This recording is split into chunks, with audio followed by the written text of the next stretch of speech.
Welcome to episode 114 of the Coast to Coast AFL podcast. Nick and Blaze. I am Blaze, your host. I apologize for being a little nasally. I am a little under the weather, but we will soldier on. In this week, it was a very wet, miserable time in Melbourne. So some of the games were not super great in terms of dealing with the wet weather. There was one game out. No, actually, that was in New South Wales. Never mind, ignore me. We will get to that in a moment, where the Cats have a bit of a time against the Giants. Obviously, Carlton's run coming to an end against Hawthorn, and many, many other stories from throughout the week. So let's jump straight into it. How are you doing, Mr. Sarek? Not too bad considering. As you can probably see, I am house sitting at the moment for my aunt. You've seen this background before. But yes, so it's Tuesday morning as we record this. I disgracefully left my partner in the lurch yesterday. I got invited out for dinner for my friend. He's built a house up here, so I got to see his house forming. You all know him as the Carlton supporter that I know. I shout him out fairly regularly, and I will do it today. Shout out to him, because he was still repping the Carlton colours proudly. Obviously, got enough faith in Josh Thomas, even after Josh Thomas? Josh Fraser. Josh Fraser. Not comedian Josh Thomas. Maybe he believes in Josh Thomas, the comedian. I'm not sure. But yes, so invited me out for a lovely dinner and a good game at Catan.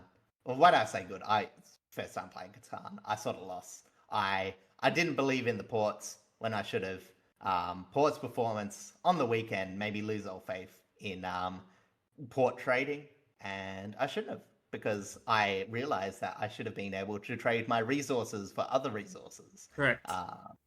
But wasn't to be. That is how Catan works. It's like you're creating a little civilization, and you have to trade resources with other civilizations. Yeah, so again, I don't think I played badly for my first time. It was just it's one of those games I think you had to play, once to just sort of figure it out. So but I had fun. It was good. As I said, my friend is like competitive without being over the top competitive, and his partner was competitive, but also just, doing a few meme things. Partner was very invested in the cards. Always believed in the heart of the cards. Always believed in the heart of the cards. Exactly. So, great time, great weekend, and so apart from being a bit sick, how are you, Blazy? I'm not doing too bad. Besides, very much probably catching this cold from being out in the cold on Sunday, watching Melbourne absolutely demolish the Tigers. It's been a good week. Pokemon Go Fest was on this weekend, where they gave us access to Mega Mewtwo X, Mega Mewtwo Y forms. So I did a bunch of raiding with my friends. Didn't get invited to Times Square? No, too far away, Times Square. Unfortunate. I did catch a bunch of shiny Pokemon, which was really good. I got to spend time with my friends, which was really nice. And yeah, overall, pretty good weekend, pretty good week for work. But I'm ready to just absolutely get stuck into this. So we're going to go over to our first game of the round, the big Thursday night clash, top of the table clash between Fremantle and the Sydney Swans out in the West. And with a 38-point margin, Freo win out 15-21, 111 to 10-13, 73. And it did not start the way people initially expected.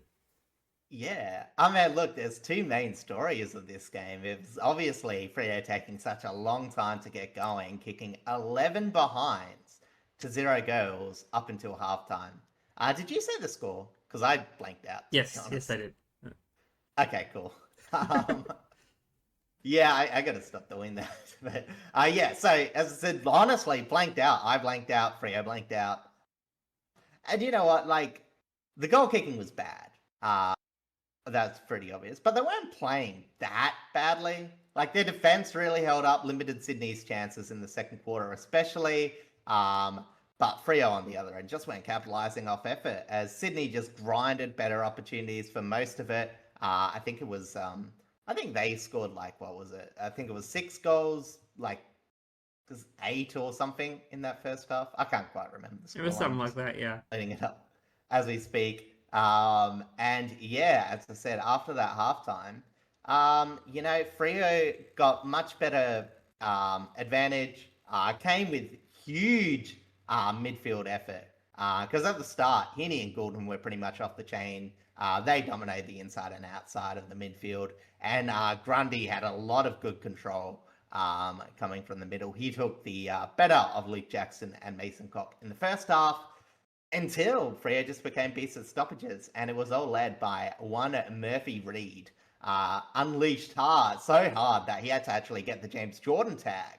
That was originally on Brayshaw, which then let Brayshaw off the chain, and by the fourth quarter, Sydney were just chasing tail. As I said, Jackson and Cox went off the unleashed in the fourth quarter. Bolton added a bit more pace, and their score went from 11 to 111. And if it wasn't for third quarter Charlie Curnow, Sydney could have been overwhelmed even faster, as the rest of their 12 forwards weren't really on the pace. On the other side, Tracy dominated late, exposed Sydney's defence as McCartan was struggling to maintain. As Sydney, after a solid start, Sydney just let too many direct shots through, as Freo could have scored more towards 130 if they could kick straight earlier. As I said, they weren't dreadful in the second half, but I do think it's a bit concerning how their generative impact sort of faded as Heaney's game faded in the second half. As you know, as I said, their midfielder went from really, really good to really, really vanilla, with the only one that was sort of impactful in that second half was Chad Warner, but he had a very much... I mean, it was a typical Chad Warner game. It feels like his kicks are either like perfectly on point, hitting the target and like being a score involvement, or just like being like half a shank.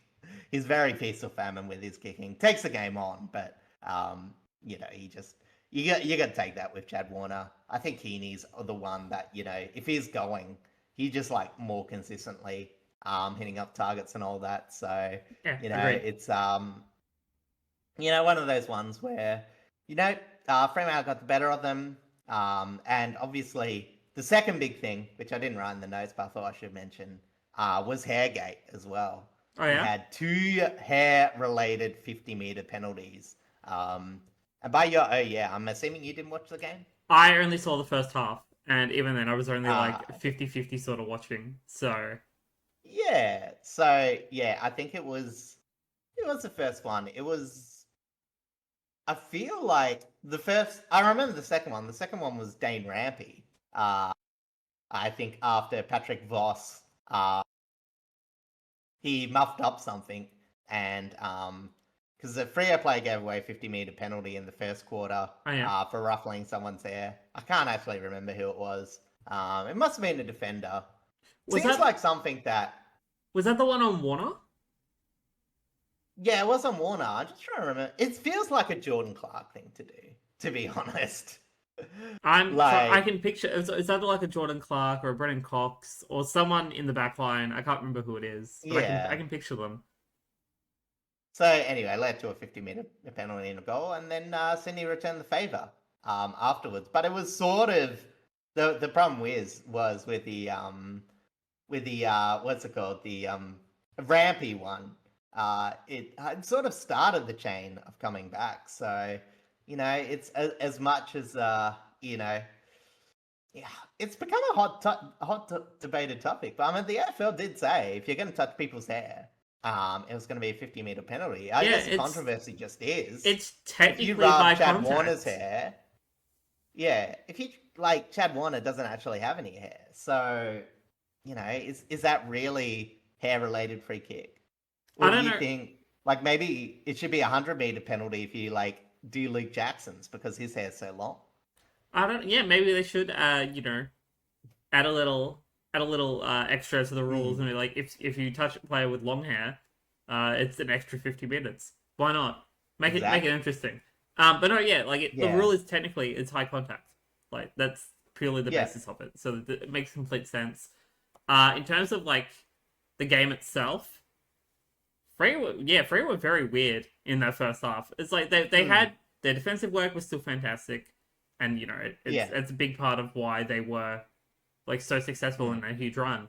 But like their forward line just did not want to operate at all. It was getting shut down left, right, and center. Like the kicking was not accurate. You know, the midfield relatively tough shots. Yeah, exactly Like, right. I will Like, give Sydney some credit. they were on the there. harder angles too, so it didn't really. They really really struggled to, to have any sort of consistency up forward.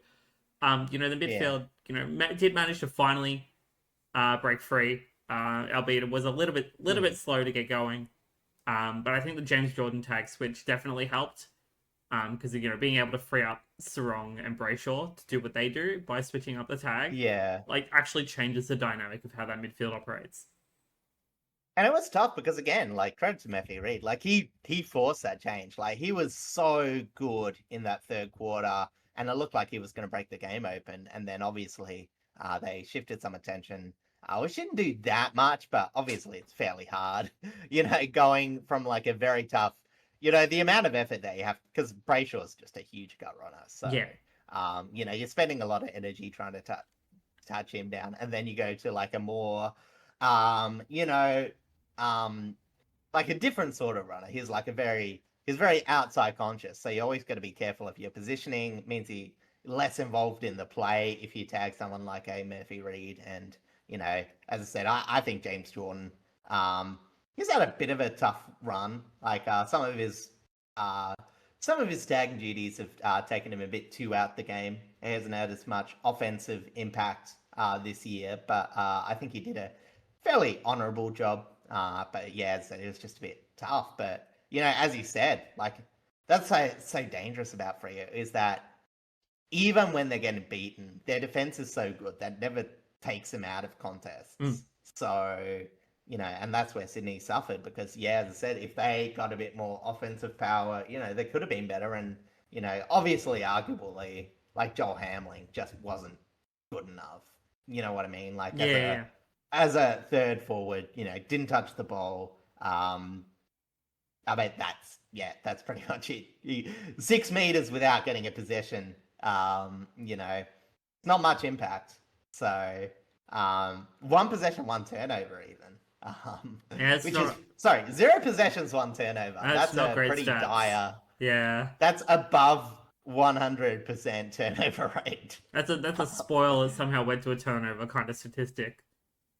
Yeah, or knock on, or however they manage that. So, but the point is, Hayden McLean, obviously, sort of out of it. He had the tough job of having Pierce. So, yeah, as I said, it was very Charlie centric, and they did get a few other sources, as Sydney tend to do. But yeah, as I said, I think that's just sort of where Sydney are at. They've been very good at finding other sources for goals, but up against a very defensive team like Fremantle, it just it fell short a bit. And while Sydney weren't bad, they didn't capitalize as much as they could have in that first half as well. So fell a bit short. They'll have some lessons for next time because this definitely could be a finals type preview. But you definitely got to say that Fremantle have the advantage. And there's not too many teams that I think can really say that they outright match well against Freo because, again, a lot of these teams are offensive powers. And maybe apart from the Cats, I'd say Fremantle's done a good job of shutting down every one of them. Cats were able to score with them. Even on the second attempt, I'm pretty sure they still scored a bit. So I believe so. But so again, so apart from that, Freo just looked good. They premiership favourites for a reason, and unfortunately, they get probably an easier draw next week when we talk about what they have to deal with in the Port game. It's even though they had a couple of weeks of struggle, things should be getting easier for them. So good signs. They should have top spot. Pretty much wrapped up. Signed up. Yeah, I would say so. Can't miss finals too. Yeah, I think Sydney can't miss finals too. I think that's I saw a ladder permutation that had them on. It had the last one on 10th with 0. Yeah, I think I think the lowest they can drop is 2 wildcard. I don't think they can drop out of finals, the quote unquote finals, at all at this point. But I just want to touch briefly on like that Freo midfield. It's like because Murphy Reed is so young and still has such an X factor, like you do have to pay him a bit like that kind of respect. Because he can be like a Shy Bolton type and absolutely just cause havoc in that midfield. But the issue is that if you do, if you move the James Jordan tag or any sort of tag onto him, Mm, Sarong and Brayshaw are the veterans in that midfield. They have the experience and the better game knowledge to know what they yeah, have to do once they're set free. And that's and the big danger yeah, about Frere's midfield. and the thing is, it's like when we talk about like balance in midfield, like this is what you're aiming for when we're talking about a balanced midfield. Like Caleb Sarong, like honestly, his impact was a bit less, but he clearly had like the hard nut clearance job in this game. 7 clearances, a bit down on disposal, but he did the grunt when it needed to be done.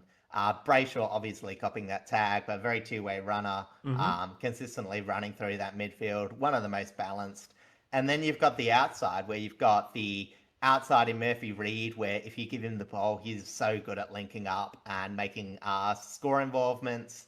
Obviously, not scoring as many direct goals moving into that midfield, but his score involvement rate is off the chain, especially for a second year player.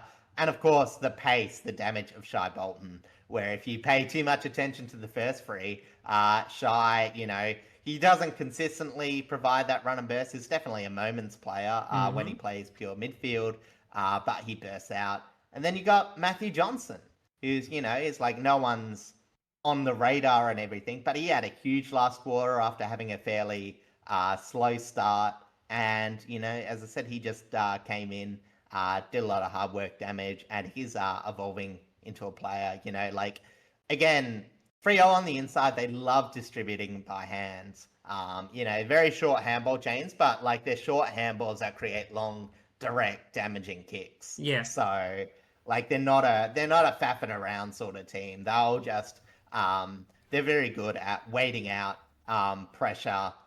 They're pretty good at preventing themselves from being tackled as a team. Sort of like Collingwood a few years ago, where they were just so fast with their hands that it was sort of hard to get hands on them. And then, as I said, when you can get a bit of space with your hands, you limit your turnovers, and then you just become a really good control team, which is what Freo are. So balanced on the back half. Obviously, Jordan Clark, Mm-hmm. a bit less of a year than his All Australian years, but still very damaging.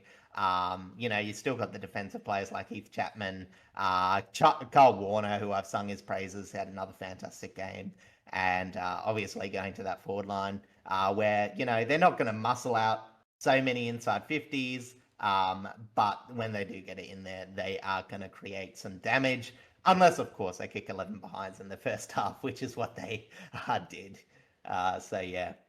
Yeah, it's Frere again are still very, very well rounded, and Mm. they still absolutely have the opportunity to, despite the loss happening like the week before, they still have a massive opportunity to still go the rest of the season like without another one. Like they are that well rounded, Yeah. that well built, well structured, well Yeah, again, coached. you just wouldn't tip against them. Yeah, That's the thing.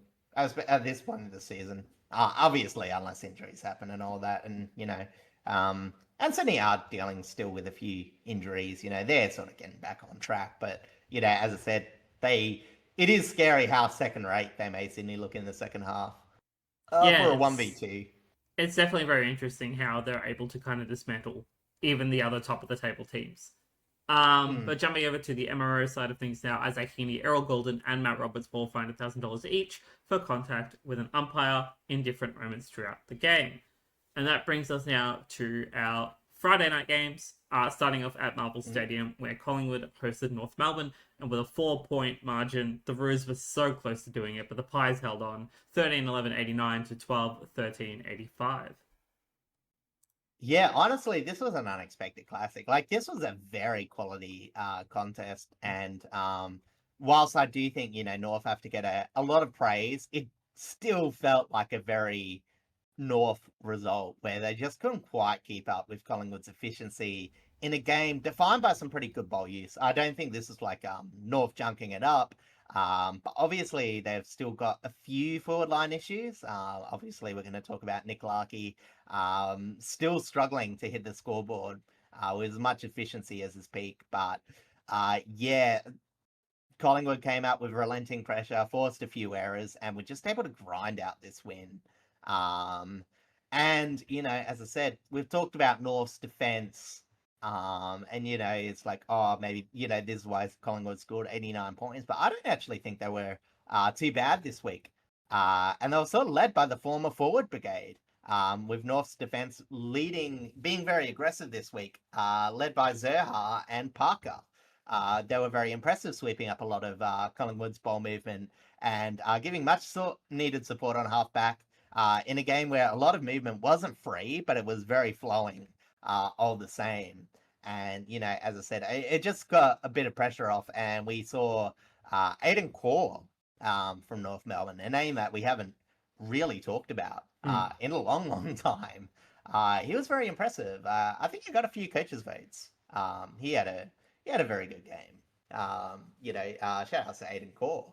Obviously taking Griffin Logue's spot as he's sort of struggling at the moment. Yep. Meanwhile, it looked like Collingwood's defence, sans Jeremy Howe, who is in pretty much career form, probably were the biggest strugglers. And if it wasn't for bad kicking by Larky, it might have been a death sentence. Luckily for Collingwood, in a game of mammoth efforts in the centre bounce, it meant that Dacos, Allen, and Cameron dictated the game late, with 4 goals coming from centre bounces in, I think, that last. Might have been the game, might have been the last quarter. It was a lot of that came within the last 5 to 10 minutes sort of stretch. I think it was like 3 goals in from centre bounce in that last quarter. It was it sort of dictated the game late, but again, as much as I'm sort of harsh in with the Kangaroos sometimes, with the score involvements, with their efforts in the centre. I don't think that was a problem in this game. I think that just a lot of this game was defined by, stoppage use. And look, this game was light years better than it was last week. If it was night and day, how bad they were last week and how decent they were this week. And Hardiman, I'll say, one of the quirks from this game has the novelty of having a career average goal length of 65 metres. Thanks to the one moment where Jeremy Howe did flop, he went to spoil a ball and just plain out missed it, and the ball rolled free for a goal. For Hardiman's first goal of his career, so that was a fun little moment. And, as I said, as much as it all feels like, look, both teams have middling aspects. Like, these are, middle of the ladder teams, but this is probably like both the performances were probably to the upper end of what you sort of expect this year, where North looked very threatening at times, and if it wasn't for their forward line woes of the last month, they would have gotten the job done. Trembath even had a few moments late where he could have sealed the game. But yeah, it just felt like the Kangas were a goal or two behind where they could have been. Whereas Collingwood, it felt like they were probably a goal or two ahead of what they could have been. And that's just Collingwood, as I said, they can fight out these close games, get a few goals ahead when it feels like the other team's a bit more on top, and sneak out these wins, and it's going to see them very well. They're actually heading towards the, not just looking to make finals, but looking to maybe even, maybe not avoid the wildcard spot, but at least make sure that's being played in Melbourne. Yeah, they have an opportunity over the next couple of weeks to definitely try and make a push for at least 7th or 8th to try and guarantee at least some sort of home wildcard fight. Whether they make it further up, that remains to be seen. I think there's still too many other teams kind of sitting in a similar position that will make it a lot more difficult for that opportunity. And obviously percentage. Yeah, their percentage also isn't really great. They've got the draw. Did they draw? Was that Collingwood Hawthorn that draw? Yeah. Yes. Percentage doesn't matter. No, yeah, okay, unless another draw happens, which is still entirely possible. True. Who knows? On the North side of things, though, like this, apart from Nick Larkey not having the greatest month in front of goals, like they're doing a lot of things right. Like, their defense shapes up fairly well against some teams, and has actually managed to become one of the more brighter sides for them over the past couple of weeks. Their midfield is still starting to become preventative, you know what I mean? Yeah. Like, we've saw so much about how North just hasn't protected that back line by putting pressure up the field, preventing transition, but they're while, as I said, transition wasn't stopped, they're at least trying to intercept punt, which is positive signs. And we've seen the movement off back half improved a lot. In fact, in this game, their defensive half to forward 50 transition rate was actually near 50%, 43.7, and defensive half to score was 20%. So, honestly, pretty good. Yeah, that is pretty good. And then like that, their midfield. Actually, before I did that, like the fact that Luke Parker has been so important since going into the backline really shows like how much of an extra kick that he adds, and like an extra development step to that structure. Yeah. Onto the midfield, like Wardlaw didn't play this week, but like Sheasel, LDU, Yeah. Even having Caleb Daniel running off of halfback to give him some extra support. They've got a lot Yeah. of really good young talent. That's like actually Well, Finn O'Sullivan too. Finn O'Sullivan Like as well has been immense. he didn't get like the full on like restrictive Nick Dacos. Obviously, Dacos managed to find a lot of impact and hit, but like he led clearances while trying to do a tagging role on him. Oh, sorry, I should say drew clearances because Darcy Cameron also got 10. But yeah, as I said, like it was a pretty good midfield battle, and it's a tough job, but did fairly well. So I think he's adding that defensive side to North, which we just haven't seen. And although I do think in transition their inside midfield gets a bit loose, at least it's not happening as much from the centre bounce. I know he said like the 3 or 4 goals, but they were coming from some pretty good clearance work. I wouldn't besmirch them too much for that. That's just a young team losing a bit of shape late. It's just a young team kind of thing. And it was a good ruck battle as well. Yeah, absolutely. It's always good when Cameron and Sherry kind of match up because they both play really well against each other. But yeah, like their midfield is starting to become really good at two-way running as well, like which is really huge for their defensive work. But it's just their captain Nick Larkey just not having his kicking boots on over the past month. And it has kicked them out of games, but these are things that just happen. It's the AFL way sometimes. Yeah. I meant, like even Paul Curtis, like he kicks the 3 goals, but again, only 10 possessions. It feels like he's either only being able to distribute or only being able to hit the goals. He hasn't quite found that balance. Where, like I said, where last year he would have made All Australian if it wasn't for injuries and suspension. So as I said, it's I think they just need a tiny bit more out of their forward line. I think Spargo, after having a pretty vanilla start to the year, has added to it. But on the positive side, in this match, they did find a few goals from unexpected avenues, whether it was the Hardiman one, whether it was, as I said, Spargo playing a bit up. As I said, it was also a bit of a shame too. We talk about this match with small moments. Tom Blamire is getting injured early. I know you'll talk about it.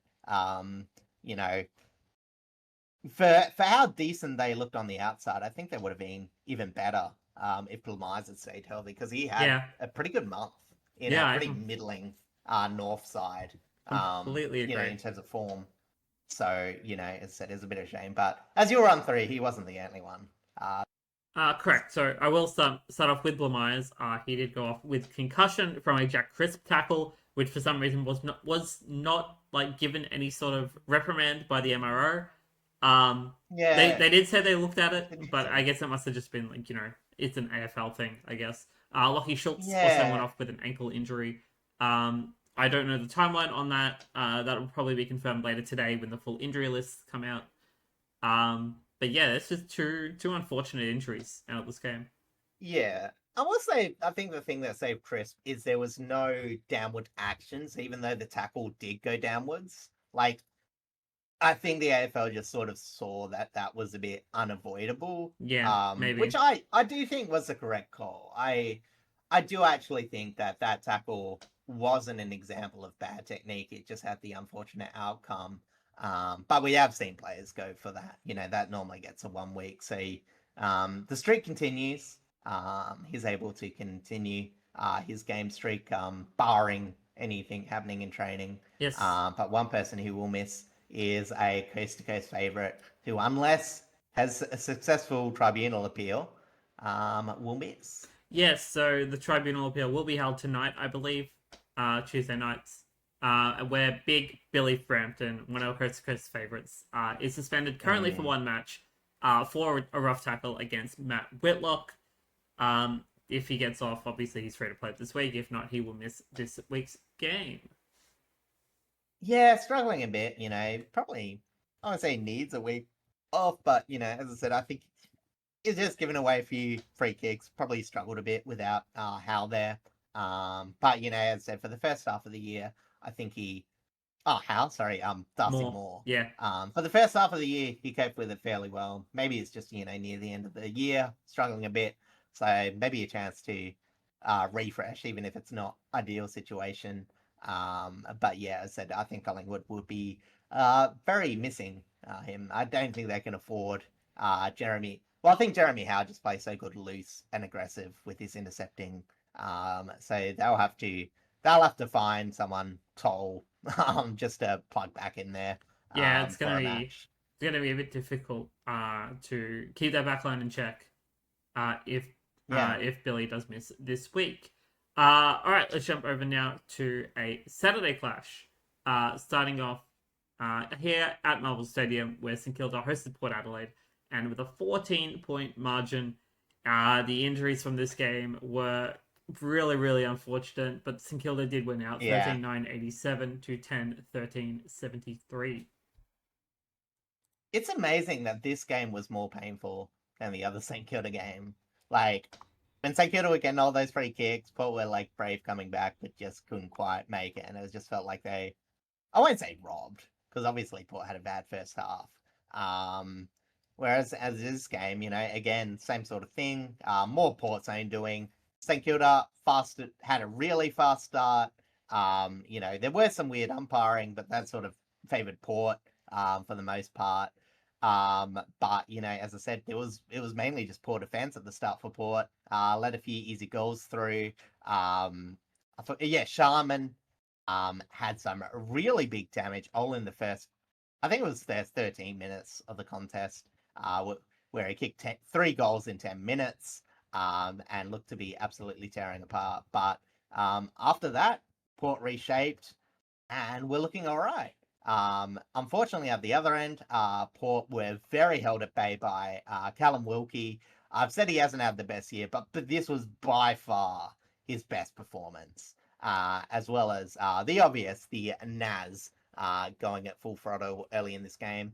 It looked like it was going to go just creep too far out of Port's reach. Made worse by the fact that Georgie was ruled out with concussion, and unfortunately ended a streak. He's no longer had a goal in every match that is played for the last, I think it was 38 games. Oh yeah. Fairly big streak. Yeah. Yeah, it was. So unfortunately he was ruled out before he got onto the scoreboard. Made even worse where Lukosius re-aggravated his knee. Obviously he had that burst cyst or something. Yes. He was struggling. And where? He just didn't look ready for his surprise late inclusion. He took over Zedow's spot, I think. Yes, correct. And yeah, as I said, he's just looked off AFL pace. And yeah, it didn't look that great for Port.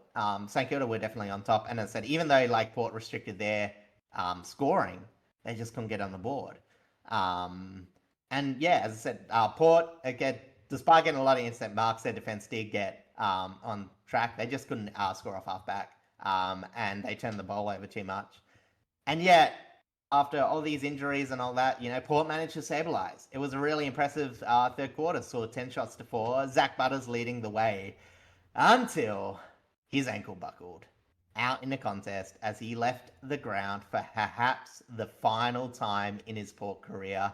He has gone on paper to say, stuff it.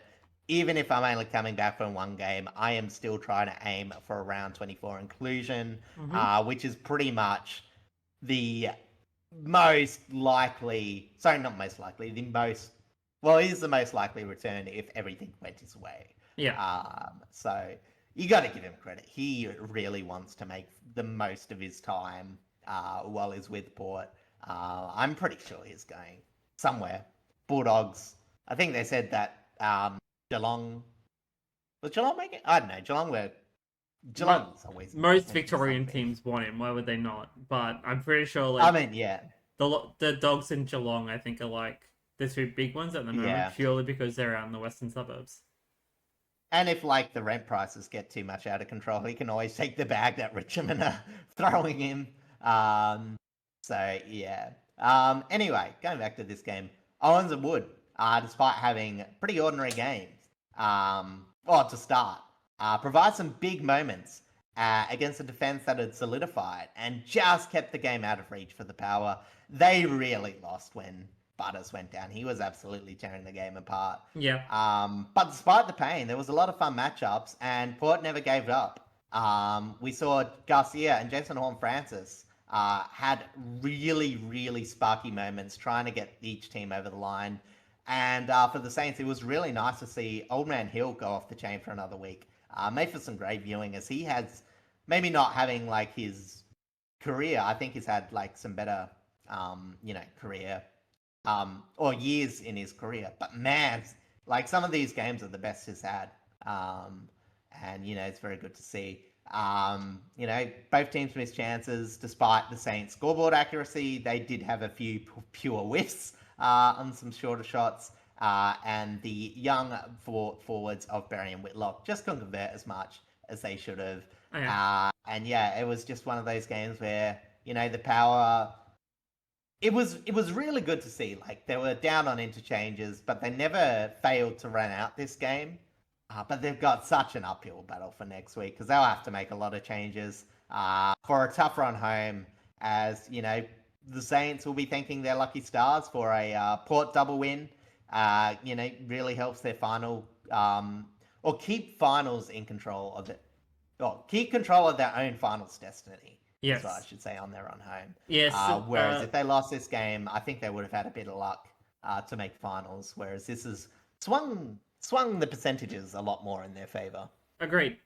St Kilda, like Collingwood, have set themselves up to have an opportunity to play finals again.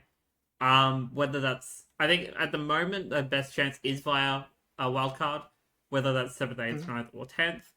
I'm sure like most of the teams that are currently sitting middle of the pack, they want to try and push for that top 6, but the top 6 is already so tough to break into. It's going to be a really tough ask for some of these lower rated teams. But yeah, to their credit, like they had a really, really solid game here. Rowan Marshall has come into some great form. Thankfully, because with no TDK, he's had to come back to being the number 1 ruck position. Which, granted, really well. He had already hit some pretty decent form with TDK, and they were actually working really well together. He's like finally found another groove again where he can operate on his own, which is really good for him. But on the Port side of things, like they are just gonna struggle.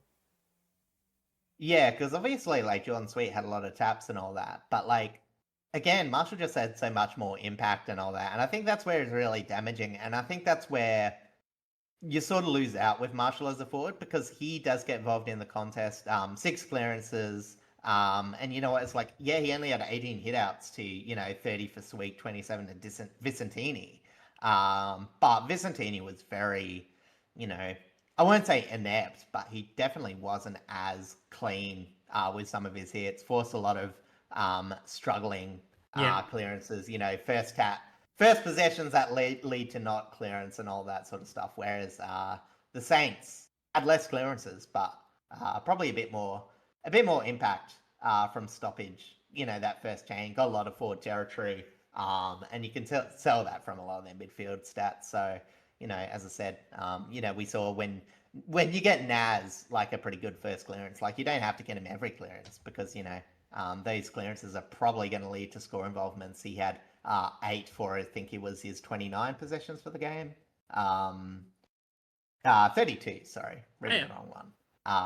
But yeah, so pretty solid, especially since it wasn't as big a scoring game. As I said, I do think that the Port defense really held up after a tough start. But yeah, I don't really think, like the Saints only dropped off in the third quarter, where they were arguably poor. But again, I don't think they were expecting quite that comeback when they had that game in control. Port were very trying. And again, St Kilda are where they are on the ladder for a reason. Like, they're not a complete team, but as I said, they've been consistent enough in games, and I think this is one of those things where it's a lot different to last year's Saints, where they would probably just fumble the bag. Yeah, You know, absolutely. they were just prone to dropping off, whether in games, whether in halves. But this game, they've been a lot more smoother. We've seen a lot more consistent performances by some of these players that, you know, had very up and down performances. You know, you like your Garcias, your Philippos, you know, Ryan Burns, who again, you know, fringe player comes in, replaces Sinclair. Not directly, but you know what I mean. Like he Yeah, has to kind of play because he's not does that playing. sort of role. Yeah, And, you know, yeah, is playing very solidly. You know, as I said, Windhager's gone from tagging to playing halfback, done relatively well. And, you know, as I said, it's just, you know, we've got a team, you know, as I said, playing players like Campbell Lake, Liam O'Connell as he develops, Toby Travaglia, who, you know, struggling, but, you know, he gets a few more games. And, you know, it's not maybe not the most complete list. You know, as I said, that's why they sort of brung in some of that top end talent to try and get a bit more capitalization. But I think the thing that's really impressed me with the Saints this year, even though they might not make a higher ladder position, is just how smooth. Like it would be much less frustrating watching them as a fan this year compared to others. Um, and you know, I think they deserve to make finals. You know, I respect what they've done this year. Like, yeah, you know, as I said, it's very easy to say, oh, you know, they went for big players. They were just like, well, we made that little joke that they were like cash chasing. But it really has made for a balance. You know, they've brought in players, but with the idea of making their other players be better rather than just making up for a lower end of a best 22, yeah. I 23, can sorry. completely agree, and like it's not too dissimilar to what North did with bringing in Caleb Daniel and Luke Parker and Jack Darling. Like to add a little bit Hmm. more of the veteran presence. Like, granted, you know, Bit more Silvani and prime. TDK aren't Yeah. necessarily veterans, but they have Yeah, enough of yeah, that yeah. experience to fit into areas that kind of needed it. And it very much rounded out their team, like the team structure, a lot better, especially in that back line. Like Wilkie and Silvani have done very very well down there together, and Yeah, whilst nice little tandem. and it's really been really good to help them develop again. It's allowed Naz to not have to play so much off halfback, and he's really able to play a lot more midfield time, push up forward a lot Hmm. more. You know, and it's allowed Sinclair to be a little bit more free when he comes off of halfback. You know, Brad Hill is having a fantastic Hmm. season as well. Um, you know, there's been a lot of big bright spots for St Kilda this season, and I definitely think that they deserve to play finals. Um, Whether that's only just the wildcard round finals or what have you, it's definitely a better step compared to last year. Hmm. No, absolutely. But yeah, as I said, it's a bit of a sad way to end it as you go through some of the injuries for Port and the few. Yeah, Saints had one. Oh no, two injuries. One probably going to be more than one game. But yeah, Yes. there was just a bit of carnage this round. I think it was a game that both teams happy to see the back of. You know, scary but a good result for the Saints, but a bitter loss for Port Adelaide. Yes. Can't fault the effort, but just sad. Yeah, it's a little bit of a rough time. So Anthony Caminiti, I think got a poke in the eye sometime during the game. Could potentially be ruled out for this week's game. I'm sure Mitch Owens came off with some sort of injury at some point late in the game. No official confirmation as to what that was, but that was a minor listing. And then on the Port Adelaide side of things, there is a few. Mitch Georgiadis obviously ruled out with concussion. Lockie Jones got hit Mm. in the ribs and had to come off for Zach Butters with a nasty ankle injury as well, and Mitch Zadow with a late change with illness, but he should be all right to come back in Yeah. this week. Uh, just to clarify with Mitch Owens, he did have a concussion test, and then he passed it, which is good, obviously. But obviously you tend to still monitor players afterwards, and I think he had a tiny contest knock that got a bit of concern, but I don't think he actually hit his head. So yeah, as I said, as long as he doesn't have post concussion symptoms, he should be good for next match. That's good. And then on the MRO side of things, Jason Horn-Francis has been suspended for one match for rough conduct against Liam Stocker. Unsure if they're challenging. I don't think they are, because nothing has been said. No, it So he will was not be playing this week. yeah, it was pretty much a standard bump that just went a tiny bit too high. Like it wasn't reckless, but as I said, the shoulder clipped his chin, high contact. It's very hard to argue, unless there's vision that just showed no upper contact. But yeah, unless the fact that they haven't outright said they're challenging probably means that it's probably clear cut, just a week. Yeah, I think so. All right, Not terribly undisciplined, but yeah, good to you always got to stamp out those sort of bumps. Agreed. All right, Gotta let's be jump careful. over now to our next Saturday game, Saturday afternoon clash, up in Sydney, where the Giants hosted Geelong, and with a 13-point margin and a bunch of injuries that probably should have, like one of them especially, probably should have been ruled out like 2 months ago. The Giants did win out 12-14, 86 to 11-7, 73. Yes, the Giant turnaround continues with a stunning late turnaround against an injured Cats unit. 7-1 in the last quarter, 4 goals going from stoppage, with a huge last quarter from Briggs, Brown, and the rising star, we'll talk about a bit later, Hamilton. Mm-hmm. But before all that happened through the game, there was some very nice ground level work by a fast running Geelong. Manor seemingly had control of the game, scored a lot from as Geelong scored a lot from half forward turnovers, a chunk coming from good free kicks and good Geelong pressure. As Manor had so much control that he was able to slot a goal with his pants down. I think probably should get bonus points, but alas, didn't. Maybe a little. But yeah, maybe a little. Didn't have the budgie smugglers though. I think they're probably regretting not giving in the sponsorship. Because that would have been some good advertising. Because it would have made a lot of the highlights reels. We know that budgie smugglers do probably have a few contracts within the AFL. Very popular. Probably. But yeah. Anyway, after he had a solid game, and looked a lot livelier than previous weeks, as you mentioned, Jeremy Cameron unfortunately stuffed up his other shoulder. After a solid 19 possession, 11 mark start, he did look a lot more lively in this game. It's just weird because again, he looked like he was fine. Everyone for Geelong sighing, breathing a sigh of relief, and then in the last quarter, just popped out his other shoulder, and they're just wondering, whether to put him in for surgery, obviously try and fix out his other shoulder, whether to just rest him because, it's looking to be anywhere from 4 to 6 weeks from the initial prognoses, as long as nothing else happens. And obviously with that, he can obviously probably miss a round of finals, but get back afterwards. Obviously, depending on where Geelong finish, if they collapse, they can still be in that wildcard spot and need to play a week earlier. But as for GWS, like Fremantle, they were never completely out of it just due to their really good defense. They had less entries to work with, but at the start, it was the 310 that was killing them. They had very good conversion inside 50s. It's just a lot of them was getting into the points. And then the comeback started, and it just looked like they couldn't miss. 7-1 in the last quarter. It was great.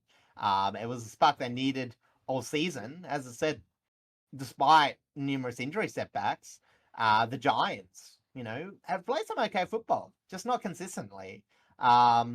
Is just, I think the biggest concern being is even though like the Cats had a couple of injuries, I think it was just that one shot being generated. Like the Cats have been so good at generating inside 50s and it evaporated, which we've seen a couple of times in their losses where they've just been struggling to generate movement. They've been able to have the ball taken out of their hands, which is a bit of concern. Yeah. But obviously, they've also had a bit of concerns. Obviously, they've really only got their one sole target in Shannon Neal, who, despite having a fairly good season, was a bit absent this week. He got the clamped on by Taylor. Obviously, one of the best tall defenders in the competition. Can't really fault him for that. Whereas, as I said, the Giants, they really grinded this game out. Their defense kept them in it. It was really good to see. And, it was, maybe just a bit lucky to score so consistently in that last quarter. Obviously the injuries kept them in it, but you can't really fault their effort. 2 really huge wins absolutely swings their season, which was looking unlikely to make finals, to now more than likely because they had a couple of easier runs, but it was like, okay, you could probably put their loss to Freo, you could probably put the loss to Geelong, and they'll probably come up one game short. Where now they probably have one game to play unless there's a upset in the cards. So yeah, big swing. Yeah, Revise their season.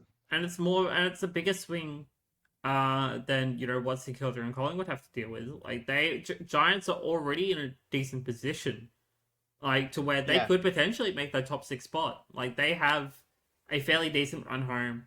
They're so much better, well structured.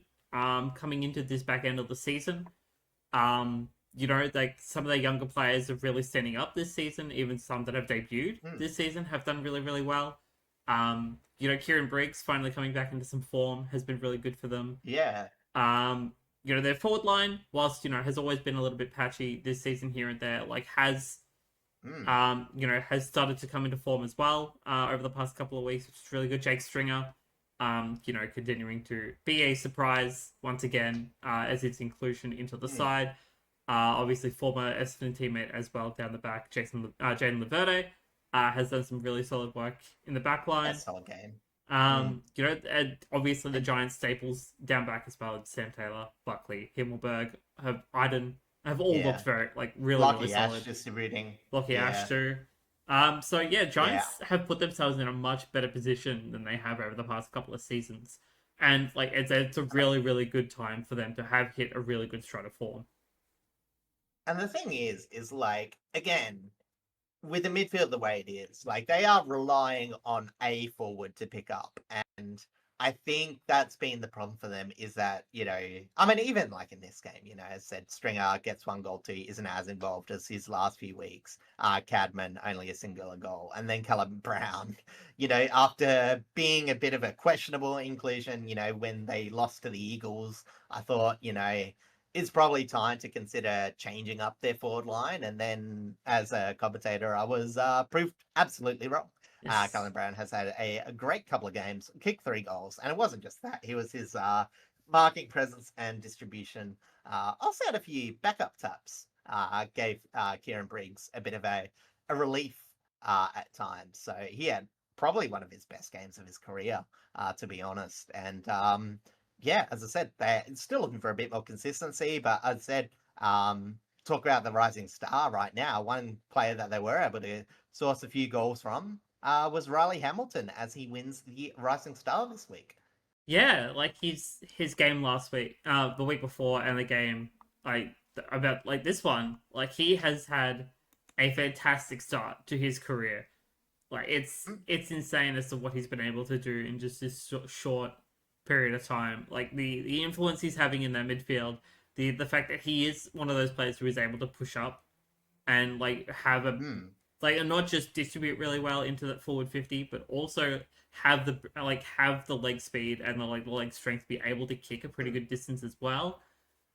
This shows how dynamic the Giants midfield is becoming, and the fact that he's just adding so many more extra layers to the structure that other teams will now have to deal with makes such a huge difference. Like, yeah, you've got obviously Callahan and Clayton Oliver doing a lot of the heavier lifting, but Riley Hamilton has come into this team at a really, really good time. Yeah, and it's like one of those things where, actually, when I actually think like his last quarter was, that's sort of what won him the rising star. He was pretty big, but you know what I mean? I think that's sometimes what you just need from your younger players is, whilst you're in there learning the craft, if you're able to get your moment, just seize it. And, as that last quarter, pretty much partially the reason why the Giants won. So, as I said, when you can have that much of an impact as a youngster, it shows some good signs. And, obviously they have the hardworking, but still finding his feet, Jack Orr, who was also, he's been a bit more in the central midfield. Hamilton's been in the midfield and half forward, but more on the outside. But you know what I mean? It's like young players adding the inside and outside, where, you might not see as big an impact this year, but, when you get other players back, like your Greens and all that sort of thing, they'll be able to, build. As I said, they're struggling for injuries this year, but at the same time, if they're getting wins like this, they're adding to their development. It just means that they're more likely to rebound next year. As I said, it's really just that I think they've been struggling with pretty much for the entire, I was about to say Kingsley, Yes. his coaching career is just that midfield forward connection. Yeah, and it's like they were always kind of missing a lot of that just purely for the fact that like they have injuries that have not helped them in the slightest. Like Brent Daniels being in and out of the side has really hampered that sort of connection. So with the inclusion of Riley Hamilton, that has really like shored up a lot of like that consistency. And like just as a fun little note, it's like he has some very successful sisters currently in the AFLW in Lexi and Cynthia both playing for the Swans. So it's very cool to see like that this isn't just a giant affair. It's a whole New South Wales affair. Yeah, exactly. Yeah, nah, definitely. And as I said, we should mention, it is getting closer to the start of the AFLW. That will start in August. So we are very keen, as I said, a bit of a warm up to, we get the Riley Hamilton before we get into the Hamilton sisters. So yeah, it'll be, yeah, good to see. Yeah, and we get to start the season off with the Australia v Ireland show match, which is going to be very very Yes. exciting. Yes, very excited to see that. Yeah, and as for Geelong, as I said, it's going to be rough because as I said, you can be like obviously like 3 injuries in a game isn't ideal, but again, this is still closer to as good a lineup as they're going to be putting out for the season. Um, and as I said, yeah, you get a few injuries, and some of them will go into next week. But as I said, it still feels like they probably could have got a bit more from their forward line. As I said, I think that's the concerning bit where they just haven't had that forward line connection this year that we have seen in the last 2 years for Geelong. So that's going to be their biggest issue going to the finals. Obviously, I'm a lot less hot on them making top 2 or even top 4, but they'll still be in and around it. I think they also just get dunked by a very good late quarter resurgence by a team that's starting to find a bit of form Yeah, out of seemingly, scattered players on their list. yeah. However, it is unfortunate that Phoenix Gothard suffered a shoulder injury for the Giants Mm-hmm. in this game, and on the Geelong side of things, as we've already kind of touched on, Jack Henry got hit in the throat and had to be subbed out. Tanner Brun with a neck injury, Jeremy Cameron with a broken collarbone/shoulder that has basically likely ruled him out for potentially the rest of the season, give or take finals. And Mark O'Connor was a late change. Not entirely confirmed as to why, but hopefully he is okay. Will be good to come back in very soon. Yeah, so a bit of a surprise there, but also unfortunately, for the Saturday ends up the close-ish or interesting games as we go to a very lopsided Saturday night Not down at the MCG. just yet, because there are some people that have to pay Oh, for fines that I have not mentioned just yet. oh, right. But so Okay. before we go to the Wet and Woeful, the title of this episode, Ryan Angwin was fined $1,500 for rough conduct against Mitch Nevitt, and Tom Atkins was fined $1,000 for contact with an umpire. But now we can go to the miserable Saturday night game. Yeah. Over at the MCG, I was in the city when the downpour happened. It was wet and miserable. And Carlton did not have a great time facing up against the Hawks on the hallowed turf with a 64-point margin. The Hawks obviously won out 15-13, 103 to 6-3, 39. Yeah, I say it was a sadish end to 3. I still maintain that I don't think it was as bad as the scoreboard suggested. I thought the Hawks were absolutely sick in, as you say, putridly wet conditions. Like, this was not a condition that I thought a control team like Hawks would do well against such a toughly contested game. And it's not like they're blue bagging friends, were not putting effort in, not laying the tackles, not putting on the pressure. But they had no reward for any tackles because the Hawks were just able to work out for everything. Carlton were no doubt sloppy. I mean, it was amazing that comparatively the Hawks weren't. But as I said, it just felt like all their efforts were just contributing to nothing. And I don't think that's fully to, blame for Carlton. Like they were playing wet weather football, and Hawthorn were just seemingly maybe not dry weather football. They weren't able to get outside marks, but geez, their connection was so much better um, than what you thought they would be. As I said, and the fact is the fact that Hawthorn weren't losing anything from the outside just meant that it was tough because as I said, the Carlton had a tough ask in the inside. They were playing a first game at Ruckman, who I thought did reasonable, like because it was such a tough ask. As I said, sorry, just gonna get his name. I hadn't switched over. Flynn Riley. Yes. 17 Right. hitouts and a goal in tough conditions. But Lloyd Meek, on the other hand, was absolutely disgustingly good for a tall man in wet conditions. 10 clearances, 10 tackles, 49 hitouts. It was definitely an uphill battle. Mitch Lewis getting 1 hit out and Mabio Chol getting 3. It was pretty much all that needed to be done was by Lloyd Meek, and he had an absolute feast.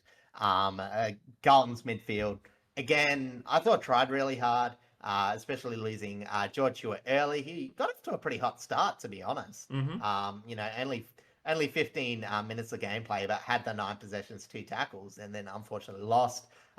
Moved a few things around, put Adam Cherry into the middle, and as I said, 14 tackles, a lot of pressure, and yet it just didn't seem to do that much. As Connor McDonald playing as clean an outside game as he can. Jack Ginnivan didn't respect the weather at all. Josh Ward was relatively hitting up targets pretty well, and Blake Hardwick again, it's like, okay, this isn't a game where Cole Amon is going to be overly that useful. He's very much a kick picker. You know what I mean? Like, he finds those long, accurate kicks, and they're well, it's not the conditions for that. We'll just play one of the, harder, scrappier players, and Blake Hardwick absolutely feasted. Obviously not as clean as your Carl Amons, but got that meterage, 669 meters gained, and played a huge role in that win. As I said, there's just so many players that just looked a lot cleaner, while Carlton were just pretty much to average, really. Patrick Cripps played very hard, but only 42% possession efficiency. Same with Matt Cottrell, and most of the others players, and and so it just sort of fell apart from them. A lot of turnover play, very hard to defend in those weather. I still think the Blues backline showed signs of being okay, but they were just overwhelmed. Like, as I said, the fact that they're being pretty good in that streak, you can have sort of this off performance. Instead, it just felt like nothing was going their way.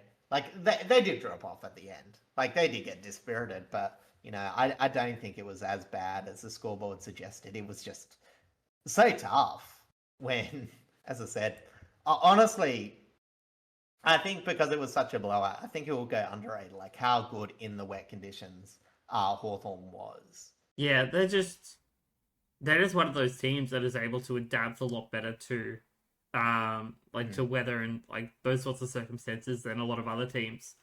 We haven't seen that many wet weather games this season. It's mostly just been really windy, blustery sort of games, and a lot of that would have ended up coming from games down in Tassie, of course. But Hawthorn are just able to be they're so well coached and so adaptive that their dynamics can just change in an instant, even when they don't have all of their personnel on field. Like, Jack Ginnivan played in this game like it was dry weather.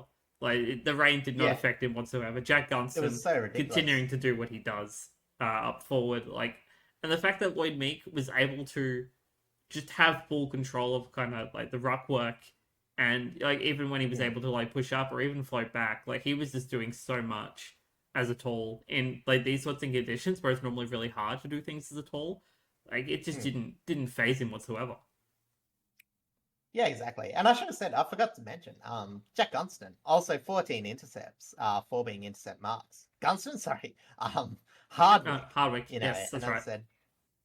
And it's not like the smallest player going around. Like, I think he's 186. So I think, like, the interesting thing with this is, like, Carlton had a relatively tall lineup for the conditions. Like, Hawthorn didn't, but they're not exactly small, at the same time. And especially that back line.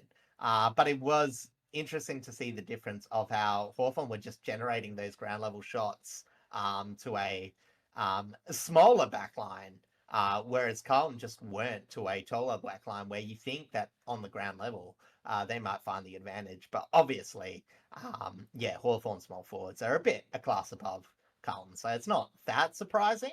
It's what Carlton's going to work on through the years, and I don't think they're quite there yet. But at the same time, I think, as I said, like, this should have been, I think, like a 40-point victory, in terms of just like where the two teams stood and all that sort of thing. Like, I definitely do think like Carlton were a step below, but like Hawthorn just got so many.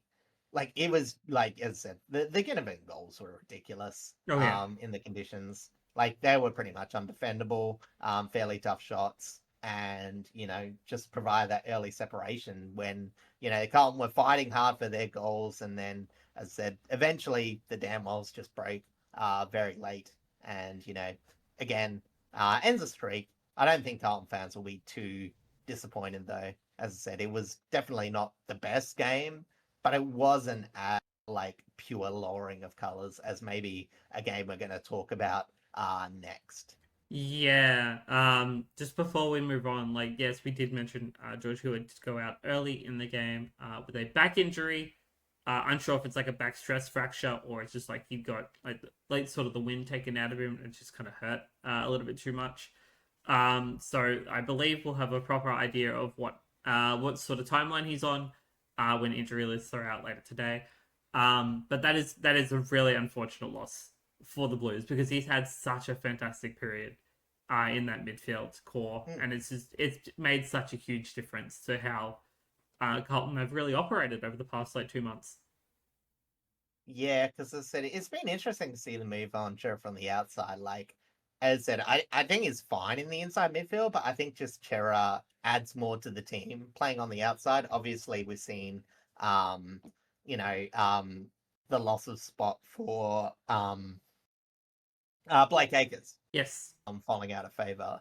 So, he probably comes into the team this week. Chera will probably go into the middle, but, as I said, it's not the end of the world, but I do think that they've finally found that tinkering of midfield structure, which really was just Chera playing a bit more on the outside. Like, it wasn't, it wasn't like a grand master plan by Josh Fraser. I think the best thing that Josh Fraser has done is done the simple but effective things, which will go into next year, even if it's not coaching.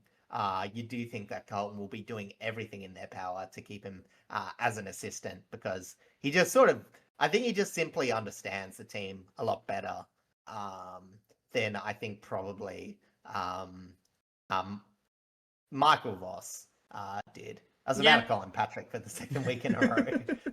But you know what I mean, it's just, it feels like an understanding of what they've got to work with, where, as I said, I think Voss had the sliders too much on that contested rate and was trying to create a game plan that just wasn't sustainable and conducive to winning games, which is obviously evident in the start of the season versus the back half. Yeah, it's that's definitely a very obvious period of like just how different Carlton has just been since Josh Fraser took over.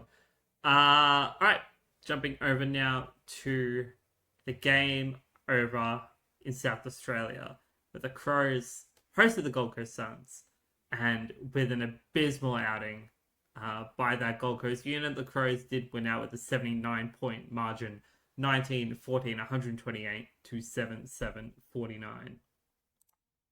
It is a massive collapse in effort again for the Suns after looking respectful against Collingwood. Like, I think even like the game against North, like, I think Collingwood shown some stuff over the last few weeks, even though, again, you can argue they've been middling teams. Like, they've been playing well enough.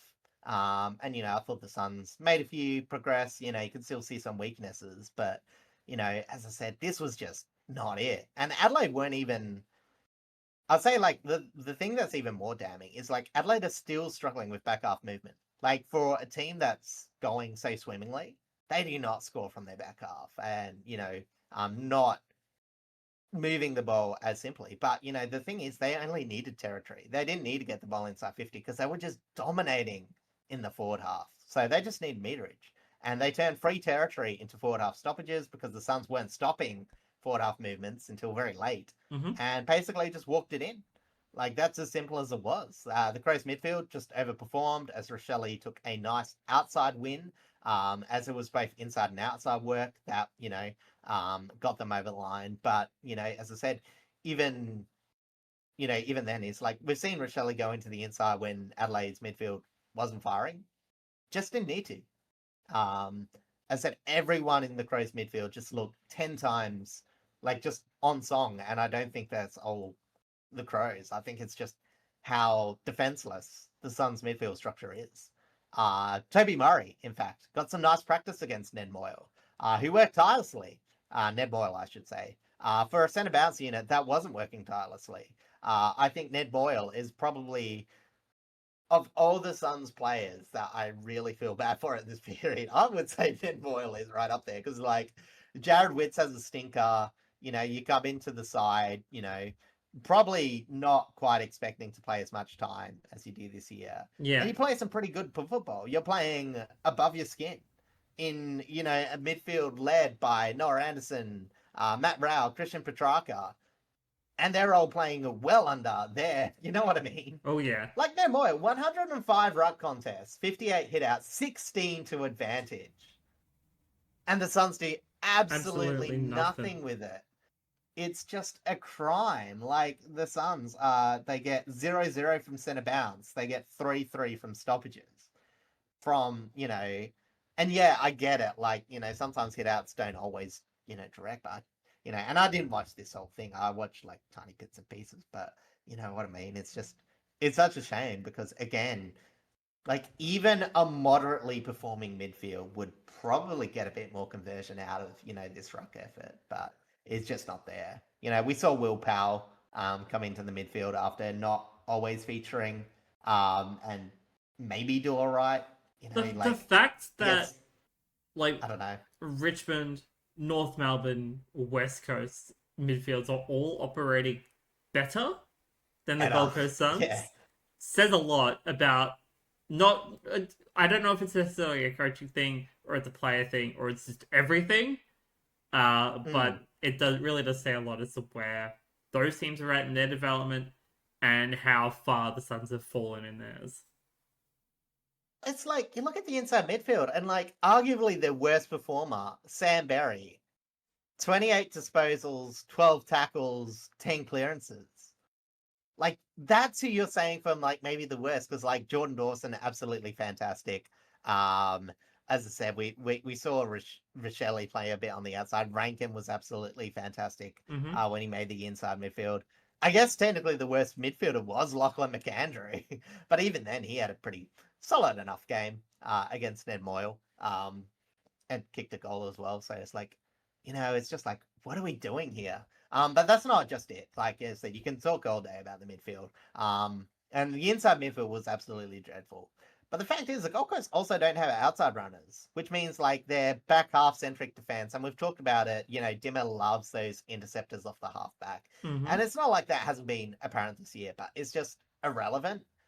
Because, again, with so much forward territory, there's only so much being aggressive off halfback does. And in fact, it does mean you've exposed your back half defense, which on paper is fine. I don't think Sam Collins is playing disgracefully or whatever, but like he's had his work cut out for him. Same with, Oscar Adams, who's, having to play a fair chunk this year. And, he's just trying to make it as a defender. Mac Andrews, who again, I don't think has played the worst this year, but like his offensive based defense has been pretty wasted when he's had to play a lot more tighter, just due to how bad their midfield's been covering. If you can, force a few more scraps and, again, a few more rush kicks in, that's where Mac Andrew shines. He just peels off, gets the intercept, prevents attack by attacking, you Yeah. know. But again, he's not the most defensive player. I actually think for what he's been asked to do, I'm not going to fault him. But again, it's not really Mac Andrews' role to play pure defense. And obviously, they even had to drop Ballard because he wasn't quite up to snuff. So again, their defense has been exposed, and the only good news is the 3 goals to Jed Walter, who has recently just signed on with the Gold Coast. He has refused offers from other clubs, but when the biggest shining light of your forward line is a still developing player. Like Jeb Walters is very streaky. Like Yes, very again, true. when he kicks goals, he's fine, but he just doesn't have as much impact when he's not on song. And when you got 2 players like Ben King, who again didn't have much impact, well defeated in this game by Worrell. It's 2 players that you're rolling the dice. They just need to get their ground players involved. We did see a bit of positivity with Bailey Humphries. The Suns didn't have much entries. Bailey Humphries made the most, but again, you only had 38 inside entries to get their 7-7, which isn't that much. Like, again, yeah, they converted pretty mediocrely, but, the few times they did get the ball to ground, they did okay, especially comparative. But, as I said, there's not much interesting to say from this game. Like, Adelaide are pretty much on song. Again, Yep. Miller comes back in, has a huge impact. Again, all their midfielders, Peatling, had a very fantastic game and all that, inside and outside. But, you go down to the absolute depth of this list, and you don't really see many gaps. You've got most of your fringe players playing very well. As I said, your Toby Murray's having a bit of impact. Your Nankervises, your Ball Aces, your Michael Annies, all having a bit of impact. When you see the Gold Coast Suns, it's like their lower end aren't having impact. They're very struggling. And then the top players. So you've got like a handful of like some young players like Leo Lombard playing okay, Bodie Ulan playing okay, Joel Jeffries had a few rough moments but played okay. Their best impact is coming from your role players that rely on other players having a better game. Ned Boyle as well, chuck him in there, give him a lot of respect. But yeah, as I said, it's just Noah Anderson, pretty much non-factor. Christian Petrarca, statistically, the best thing about him, he was playing statistically all right games, maybe not getting much impact from them, then puts up this absolute stinker of a performance. And as I said, Matt Rao, technically their best midfielder, still a pretty lackluster game. I think he only had like 3 score involvements.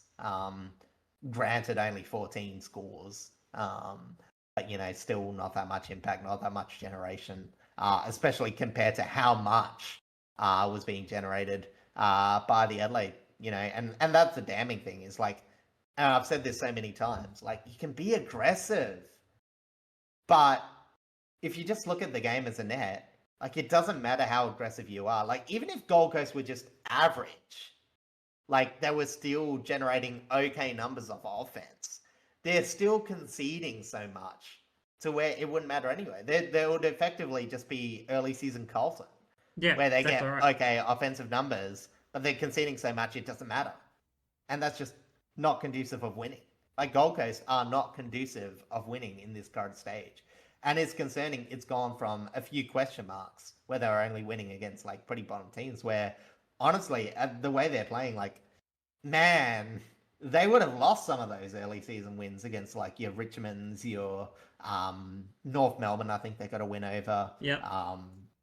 Port Adelaide, they've gotten worse when the season has required them to stand up, which is concerning.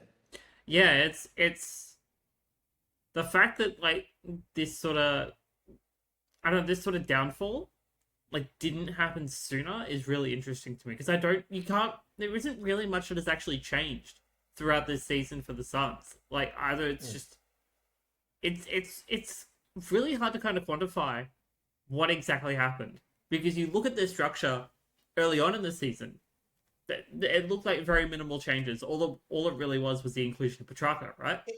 But then you look at them like it now. was loose, but it wasn't as bad offensively. Like, as I said, they were scoring points against easier teams. You know what I mean? But Yeah, like, like granted, there's nothing to suggest they their would opponents just at the start of the season absolutely wasn't crap the that bed. difficult. Yeah, exactly right. You know, Like maybe they, we expected them to not play finals this year, even after getting the monkey off their back last year. That was kind of expected, but no one was expecting this bad of a downfall. Like we were expecting yeah, maybe they play, maybe they finish 11th, 12th, like and just yeah. miss I out was on just wildcard or expecting. whatever. Like we weren't expecting them I to still like. can't remember where I placed them, but I thought it would be like, they might have a few tougher opponents. Like they finish exactly sort of the same. I think that I had them sixth in my preseason Yeah, rankings or somewhere I about. think I was sitting I think I can't remember. closer to like eighth off the top of my head. I can't remember, but like we I were. don't.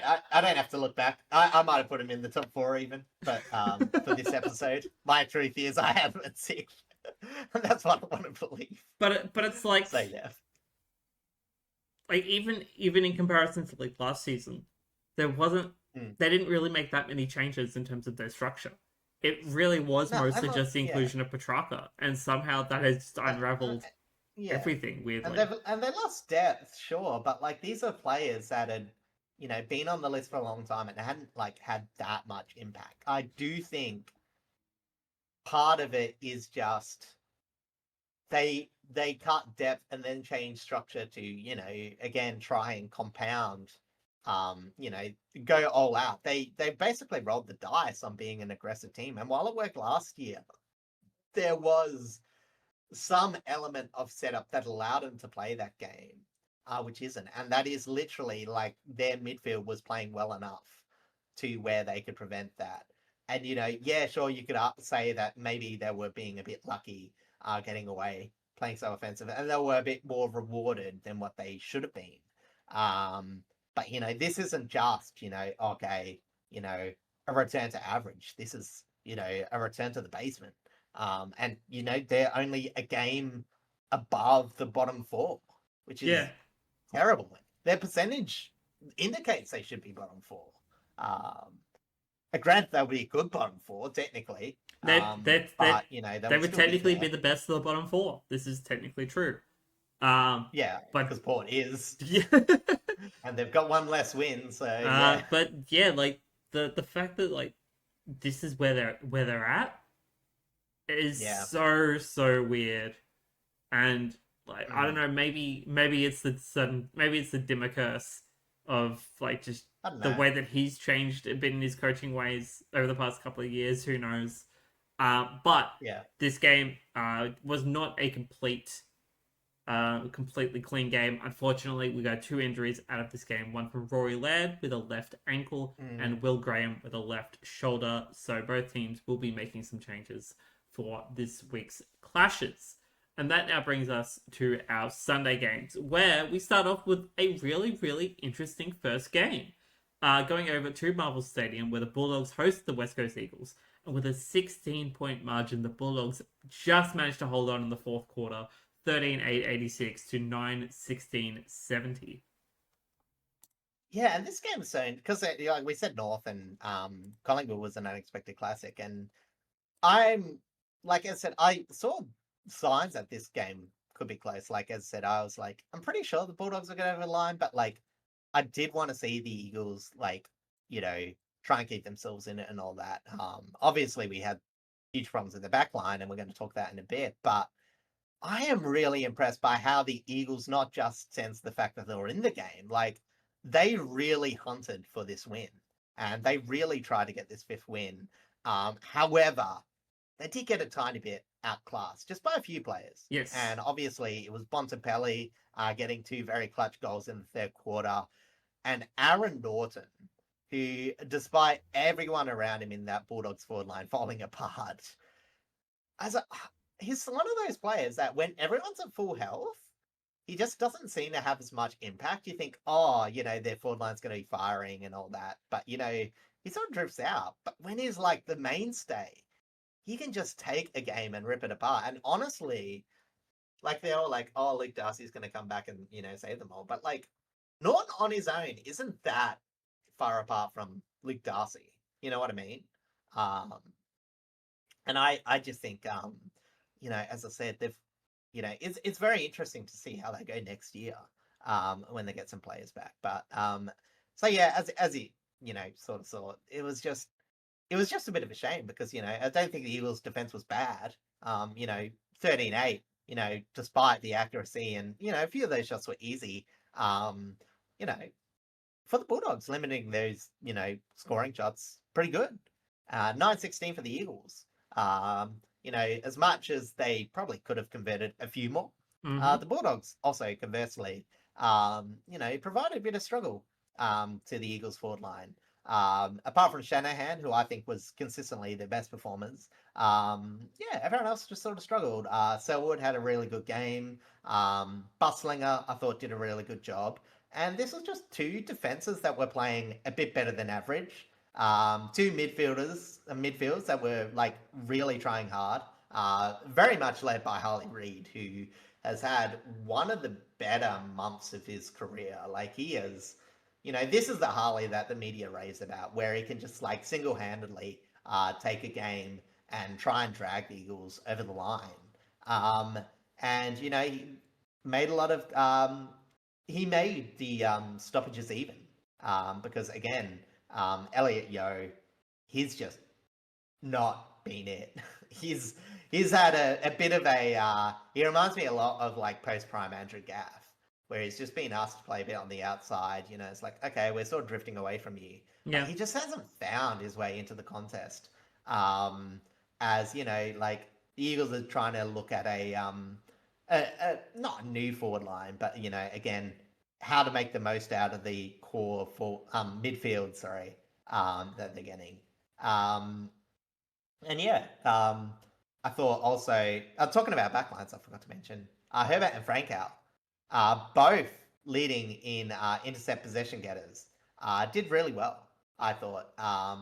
Sort of, we talked about the Gold Coast, trying to use intercepts to protect their backline. Like, this is sort of how the Eagles, I thought they were really clever. Like, the Bulldogs didn't have the best ball movement. I think both teams had a few errors. I don't think they were as clean as they would have liked. But, it came from a bit of pressure. And, as I said, the Eagles, very, very good. Hunting, protecting their back line. And it was pretty much an arm wrestle all day. I thought that Lob did really well as, a non-recognised first ruckman. Mm-hmm. He took his wins. But, as I said, when BJ Williams was on the ground, like he was doing very well. When Jack Williams was on the ground, Lob looked really good. So, you know what I mean? Like, the Bulldogs did well to patch their holes. The Eagles did well to patch their holes. And, like, this wasn't two teams firing on all cylinders. But they're doing enough. And the most important thing for the Bulldogs is they just needed this win. They've been in a very middling form. They've got enough good wins this season to where they could, possibly drop a game and still make finals, still be Yeah. okay. But Agreed. yeah, dancing on the knife's edge. And they're not in the best form, but they keep on just keeping above the ledger. And, while it is impressive, I don't think this is going to inspire too much, maybe not hope, but confidence in the Bulldogs fans. But you got to give a lot of credit to the Eagles. Cole going up forward has been pretty good as well. Because, yeah, the Eagles' offense has been very middling. Mm-hmm. They're still bad. Like, as I said, we've talked about the Eagles' defense a lot because of the injuries, but, like, on paper, the Eagles' forward line are very young, and I think they're tiring out. We've seen the Tolls get a lot less of the impact. Waterman hasn't quite had the season that his wants. They're requiring on bits and pieces in this current stage of the year. And in this game, it wasn't enough to get them over the line. But I thought there was a lot of good signs. And, as I said, they're still missing a few midfielders. Obviously, the biggest one being Devin Robinson, who seemed to fill in a lot of gaps. But, as I said, they bring in someone like Ollie Frankow. He has a very good game. Again, they've probably had the best generation from players above 50 on their jumper, with Marcus Herbert 51 also having some good. Probably if you extend it to 45, you have Milan Murdoch as well. True. Like they're the big number specialists. But yeah, as I said, yeah, the Bulldogs. just did good enough. As I said, it really felt like their best players bailed them out. Like Ed Richards, fantastic game. Bailey Dale, again, had a easy job. I think he has been very much, again, the game's so centric behind him that like his possessions aren't as impactful. Yeah. But again, I'm not saying like that's his fault. Again, it's just when you're so reliant on that one player, and they do occasionally spread the load. I just don't think they've got enough talent on the park to be that, um, you know, wide. Yeah, as I said, Bailey Dale, a lot of possessions, some good kicks, some generative kicks, but yeah, the Bulldogs movement, not that great. They're still relying a lot on their inside midfield. They're still relying on freak moments from Bontempelli, who is, you know, sort of reminded the competition that he's still one of the best players in the leagues, even if the Bulldogs don't always look trash hot. And they've still got a few players like Riley West, Yep. contributing a bit. James O'Donnell, again, another one of those defenders that had a pretty good game. Sam Davison had a few good moments. So, I don't want to say it was like old top end talent. But, as I said, the Bulldogs, the reason they were struggling against the Eagles is they've just got a few players that they're playing that are a bit younger, a bit out of form. Yeah. But they just haven't been able to rotate out just because of injuries. That's just sort of it. I think Joel Freo is one of those ones that are probably a bit disappointing. He probably needs a time in the spell, or maybe move him back to the half back line. Spread that distribution from Bailey Dale. Yeah, potentially. Because he hasn't had hands on the ball, and just with the way the Bulldogs play is they do get a lot of back half action. So if you can get Freo some free key possessions, it might get him some confidence. So there's a few things they might want to do, but again, the most important thing is they get a win. And as for the Eagles, tried their best. Brendan Starcevich, I also thought, for getting a bit of a knock. It was just like, the Eagles are going to be down another defender, but it was able to get back on the field, perform relatively well. Again, Rep Bazzo, not like, a absolute gun or anything, but is playing, way better than the metrics would suggest he would. And even Tyler Young had a pretty good game, probably one of his best games in the Golden Yellow. Got a few intercepts and all that sort of thing. So, again, probably disappointing for the Eagles, the fact that they could have won, and you just don't get that too many times when you're the Eagles. Yeah. But away from home against a side competing for finals and relatively, probably a step above some of the other more fickle going for 10th and 9th spot. It was a pretty good effort. Yeah, it's like I don't think that the Dogs like drop down to like the West Coast Eagles, quote unquote bottom four level. Yeah. I think that It the was Eagles pressure. played up Yeah. to the Dogs level of experience. Like the fact that they were able to get the jump on them pretty much from the get go and make this such an interesting contest the entire way through. Yeah. Shows that the Eagles are becoming, are becoming one of those teams that could potentially cause major upsets and a lot more and be a lot more of a threat. As maybe not towards the end of this season, though there are definitely some matchups coming up where they could cause some finals turmoil for other teams. But it's more so looking ahead to like the 2027 season and the 2028 season. Exactly. Where their development will really start to get a bit of a boost. They might start to become like a destination club again for some more players that are looking for more game time that aren't getting it at their current clubs, and that'll become, that'll be where the Eagles start to make more of their mark in terms of starting to become one of those middle of the pack teams again, starting to become, starting to push more towards relevant, the relevancy, like proper relevancy again, and potentially get to play finals within the maybe not necessarily within the next 2 years, but 3+. There's definitely more opportunity there. Yeah, exactly. And I think the biggest difference between the one win Eagles last year and this year is that this is the pressure that they need. Because we've seen a few games where, like, when they weren't able to get the game on their terms, they just completely just, fizzled out. And look, it's been a few games this year, but like, it's been a lot less. And B, like, this is the sort of pressure that they need because I think the Eagles, they put a lot of pressure and they're willing to sacrifice their own ball use for this to make the game a bit more on their terms. Yeah. And it is painful. Probably more as a coach. Like, I think most fans know where the Eagles are going from. But, it's one of those things where, as I said, when the kids develop, when the ball use on average gets a bit better, then you've got a high pressure team that's also putting a lot of offensive damage, because the Eagles do attack fairly aggressively. It's not like they're putting pressure by being too defensive. It's just that they're putting a lot of tackle pressure on, but also setting up to try and damage off the turnover, which they just didn't do last year. They could, occasionally take the ball off the opponent's hand, get absolutely nothing from turnover, just from bad back half movement. Yeah. But also not just generate it from the forward half of the ground as well.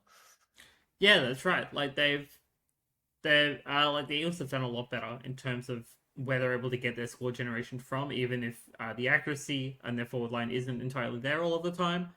And the Bulldogs, like, whilst they're still missing like such key players to help move the ball effectively through that midfield, like they're still in a decent enough position to where they could, continue to make their return to finals. And like, I don't think they're gonna have as big of an impact this season as we were kind of expecting them to. Their forward line's just too rooted. That's the thing. And I don't know the exact loss of Sam timelines, Darcy definitely does not help at all. I think it's the players around. Like, even on ground level, they're not quite the same impact. Like, most of their ground level play comes from midfielders rolling up. Yeah. And I think that's like a concern. Whereas good that it's happening, but they need a deeper threat, to where, Artie Jones might not have the best game, but, the contest where he's able to bring it to ground, or, here's the other one, the tall pole. Jordan Croft. Yes. Same with him, where, you give him a much simpler role. It's like, okay, we'll give it to you deep. If you're going to take the mark, it's going to be an easy goal for you. You don't have to work that hard. But if you can't mark it, just crash the pack. Yeah. And try and get some creation on the ground level. Whereas, as I said, the Bulldogs have been efficient. Like, it's very good accuracy when you play the way they do, but it's the limiting scoring shots, from the first half of the year to the last 5 games. That's the concern. And I don't think it's going to fix. And it's not even to mention, like, Tim English didn't play this week either. So, and there's a fair chance that he would have had, like, a more prominent impact in terms of how they move the ball in the midfield. But they had to rely on Rory Lobb doing a lot of that rotating ruck work, which obviously opens up their backline a little bit more, as we've seen in recent weeks. But thankfully, in this week, they did actually manage to kind of temporarily patch up some of those holes, which was really good to see. On the injury side, again, against the Eagles, though. Yeah, it is against the Eagles.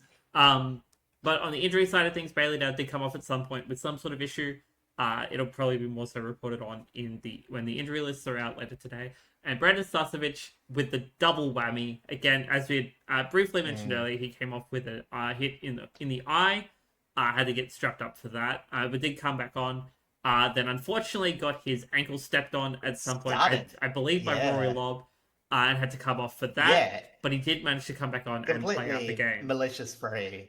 Like, this is just like at a contest, but like, of all the players that I want putting like 90% of your body weight on my ankle, I would not choose Rory Lobb. You would be like one of the last. Like, that's getting into like your, like, I don't know, how many players are there in the league? Like, if there's 700 players in the league, I think I would pick Rory Lobb like 680 something. Yeah, well, when it's got, hamstrings the size of heads. Yeah, maybe I'd like put like Nankervis a bit lower than him. Like, maybe a I don't know. There won't be that many more players, but yeah. And most of them would be rucks, because they're the players that are the bigger bodied, like really, really like strong. You would not want to. Would not want to get your ankle stomped out like that. No way. Yeah, no way. So hopefully a quick recovery. He's going to get on the ground fairly well. Tough as nails. Oh yeah, absolutely. Considering the injuries that he's had to deal with over the years, primarily with concussion, like, he is incredibly brave of a player to continue to put his body on the line. Durable. He puts his body on the line way too much, though. For better or for worse. Hey, there's heart and soul player. 2-time premiership player for a reason, right? Yeah, exactly. I think it might be... No, actually. Or is he... Yeah. No, he is 2-time. 24, I thought he 25. might have missed one. I thought he might have Yeah. missed 24, but I'm pretty sure he played both. I think so. Anyway, All right, moving let's on. jump over now to the MCG, where it was another wet affair in Melbourne. I was at this game. I did get a little bit wet, and that's probably why I'm a little bit nasally and unwell, but you know how it is. Where the Demons faced off against the Tigers, and with a 46-point margin, the Demons obviously did win out. They're a much better team currently in this season. Yeah. 16, 15, 111 to 9, 11, 65. But honestly, I wasn't that down on our performance. I think considering the conditions, I thought we played fairly well. Yeah. In the first quarter, fourth quarter, third quarter was alright too. Second quarter definitely was our worst, which is really weird because again, like normally our third quarters are our worst, but that has seemingly switched since the bye. But otherwise, pretty happy with a couple of players' performances. I thought the Nankorn battle is always a fun battle to watch, and I mentioned that last week that I was very excited to see that again. But yeah. It wasn't 4 goals in total, 2 each, and a reasonable split on hit out. So I think clearances were fairly even. I think Richmond won the clearance. Melbourne got more score from clearance, which is kind of standard. 100 something points. Technically from stoppage, Richmond outscored. Just Melbourne got more from centre bounce. So yeah, turnover though. That's where Richmond struggled. Oh yes. I think it was good effort, poor ball use, I would say. Because, I think the midfield was, set up all right. I think actually everything except, like, their centre was pretty good, pretty fine. You would not have too many complaints. I think the biggest concerns were in both the forward and back half. And the forward line, again, in the conditions, you can sort of forgive them. Obviously, Tom Lynch had a very struggling game. Melbourne's defence as well did enough. Kept it. Richmond kicked a few goals early, then got held fairly well in the second and third, and then junk time got them a few extra goals. That's standard for us. It was just the defense. They had a rough day out. Jacob Van Rooyen dictated this game. Best match of his career. 6 goals too. 2 6-goal calls. Very feast of famine this year, but when he's on, he is a very dangerous showing forward. signs that he's exactly. And I think it's also some of his distribution as well. He's not the worst field kick as well, which is good signs. You can run an offense on Jacob Van Rooyen, which is again, it might not happen, but you can see the signs that you can base a game around him. But yeah, as I said, I think the biggest thing is, like, as good as the Tigers midfield was, Melbourne's was also really good. Tom Sparrow, Joel Fitzgerald too. What a mid-season pickup, I'm pretty sure. He's played a few games. Yeah, Fitzgerald's mid-season. I think he's played 4 games. I think only 1 game he's really not had much of an impact. But, a really solid pickup. And again, it's not like Melbourne's midfield was bad and they just bolster it a bit more, which is really good. Yeah, a lot of that comes down to, like, the off-season inclusion of Jack Steele, like, who's had a huge revitalization of his career being in this Melbourne midfield. Yeah, well, I said, like, he hasn't exactly... It's weird, like, he's been consistent every game. Like, you can see what he does every game. He hasn't always had big numbers, but this game, 27 possessions, 10 tackles, 8 clearances. It's like, okay, if I have the opportunity, I'm just going to go big. If not, I'm going to play my role to absolute success. And you know what? He's that defensive element that, means that Melbourne can play aggressive. Yeah. And, it's like, again... Look, I'm going to say, like, this is the week, last week, I'm going to really rag on the Gold Coast. I've said as much as we probably say about them for a little while. But, like, this is an example of, like, how you can still be really aggressive. Like, Melbourne are very aggressive team. Not the most defensive team, but, like, how you can still maintain that balance by just bits and pieces. Sometimes it's a fine line, but this is, relatively balanced. Again, against the top teams, maybe... bit too loose to really think they're going to be deep finals threats. But definitely fun, definitely competitive, and definitely a good watch. Disco Turner as well. Fantastic in defense. He's been really pairing well with Jake Lever. Yeah, Turner and Lever on the opposite side. Like, they have done such a good job being the new dynamic duo for that back line. Obviously, previously, Stephen May having the bigger body definitely contributed a lot better to the more hard nut defensive efforts that was required, throughout the past couple of years. But now that the Melbourne backline is a lot more free moving, it frees up Yeah, both Lever and Turner to be a little bit more proactive on like their intercept game. yeah, Both really and really good at 1v1 stoppages yeah. and contests, and it just opens up Melbourne's backline so much more.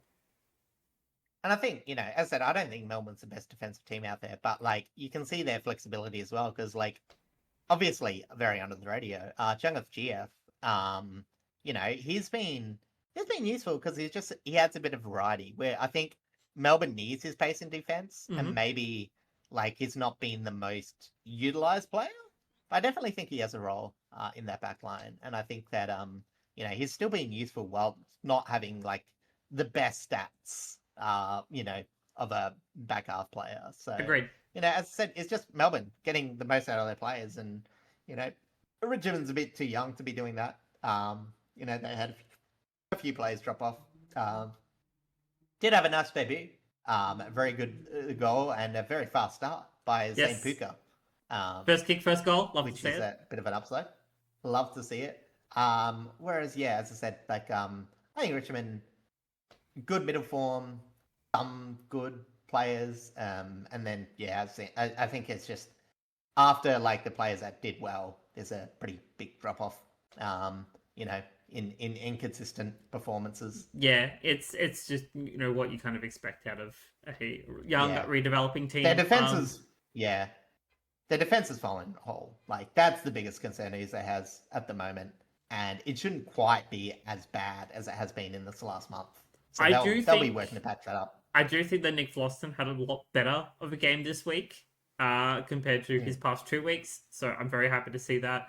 Patrick Rechko continues to be in some really solid form. Who else kind of stood out? I think Lafau was a little bit quieter this week in comparison to his crash and bash kind of play style that he was playing last week. I think a little bit of the wet weather probably helps, kind of stops him from kind of doing that a little bit too much, because it might lean more into like the infringement sort of side of things, just because it's a lot more slippery and stuff. I thought Tim Taranto had a very solid game. I think Prestia was a little bit more quiet in terms of his clearance work, but I know his kicking efficiency was very solid. It wasn't the worst game that I've seen. But it's definitely just the way Melbourne play the game is just so much. It just matches up so well to us.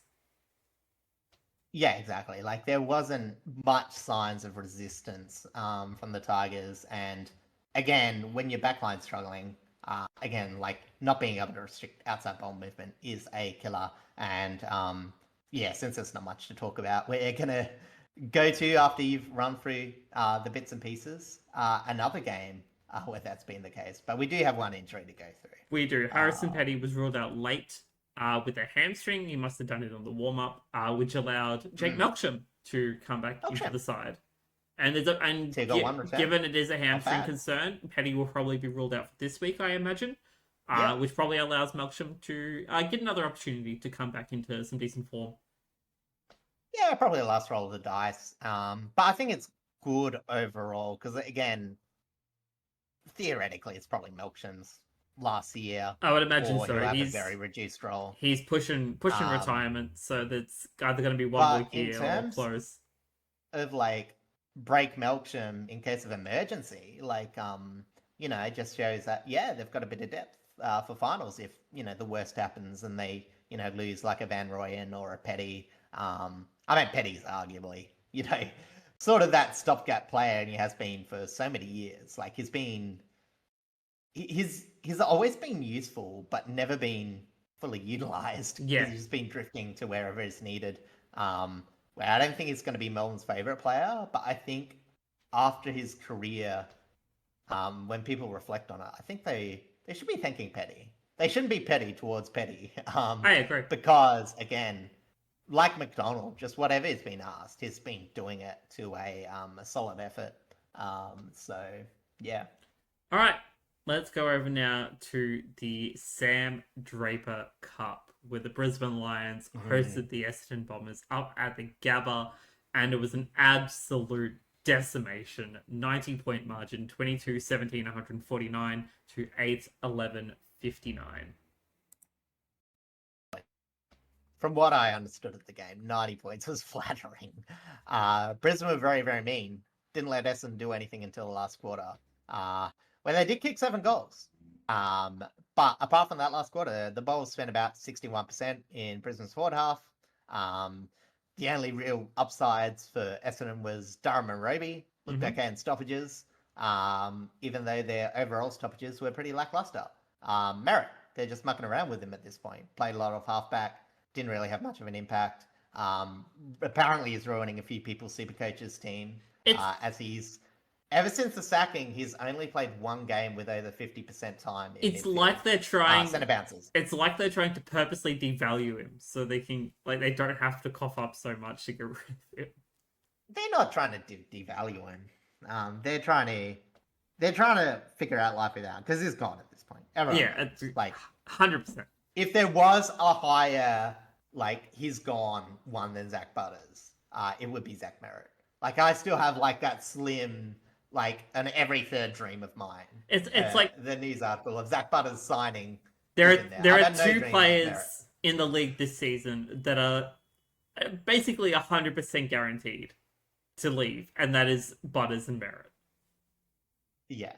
So, again, it's just weird, though, because it's like, I could see the point if you're trying to, if you had like a clear idea or like something you're building towards.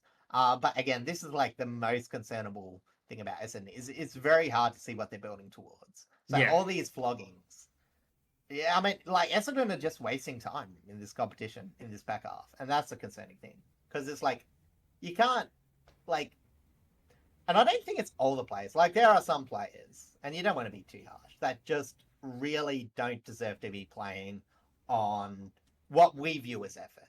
Yes. And that can, I think players can overrate like effort. You know, sometimes players aren't put in a position to succeed. But it's very hard not to imagine there's a few players that are a bit checked out. And I don't really want to go into like naming and shaming and whatever, but most Essendon fans sort of have this idea. So they're in a very awkward spot where they don't have enough support from their older players. Like Peter Wright was probably the most consistent veteran playing, unless you call Sam Durham a veteran. He's, you know, sort of getting to that stage. I think it's like 24, 25. He's definitely in like starting to push like the mature age. So he'd be getting closer to. He's who they want Merritt to take over Merritt, like as that central point in the midfield, and it's had some success. Like, again, he's been doing well where everything else is like falling off a cliff. So, you know, whether that's good balance or whatever, it's not conducive to success, but something you can maybe build around.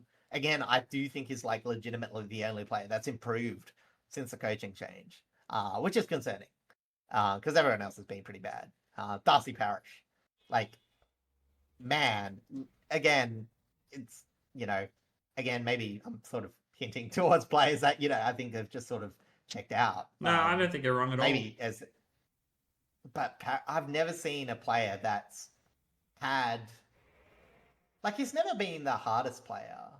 But I've never seen a player that's so non-influential, like, at this stage of his career. Yeah. Like, you know where he's at. He's had some injury problems, but geez, like, he's almost playing as if it's like his first season. Almost. He's been very tentative.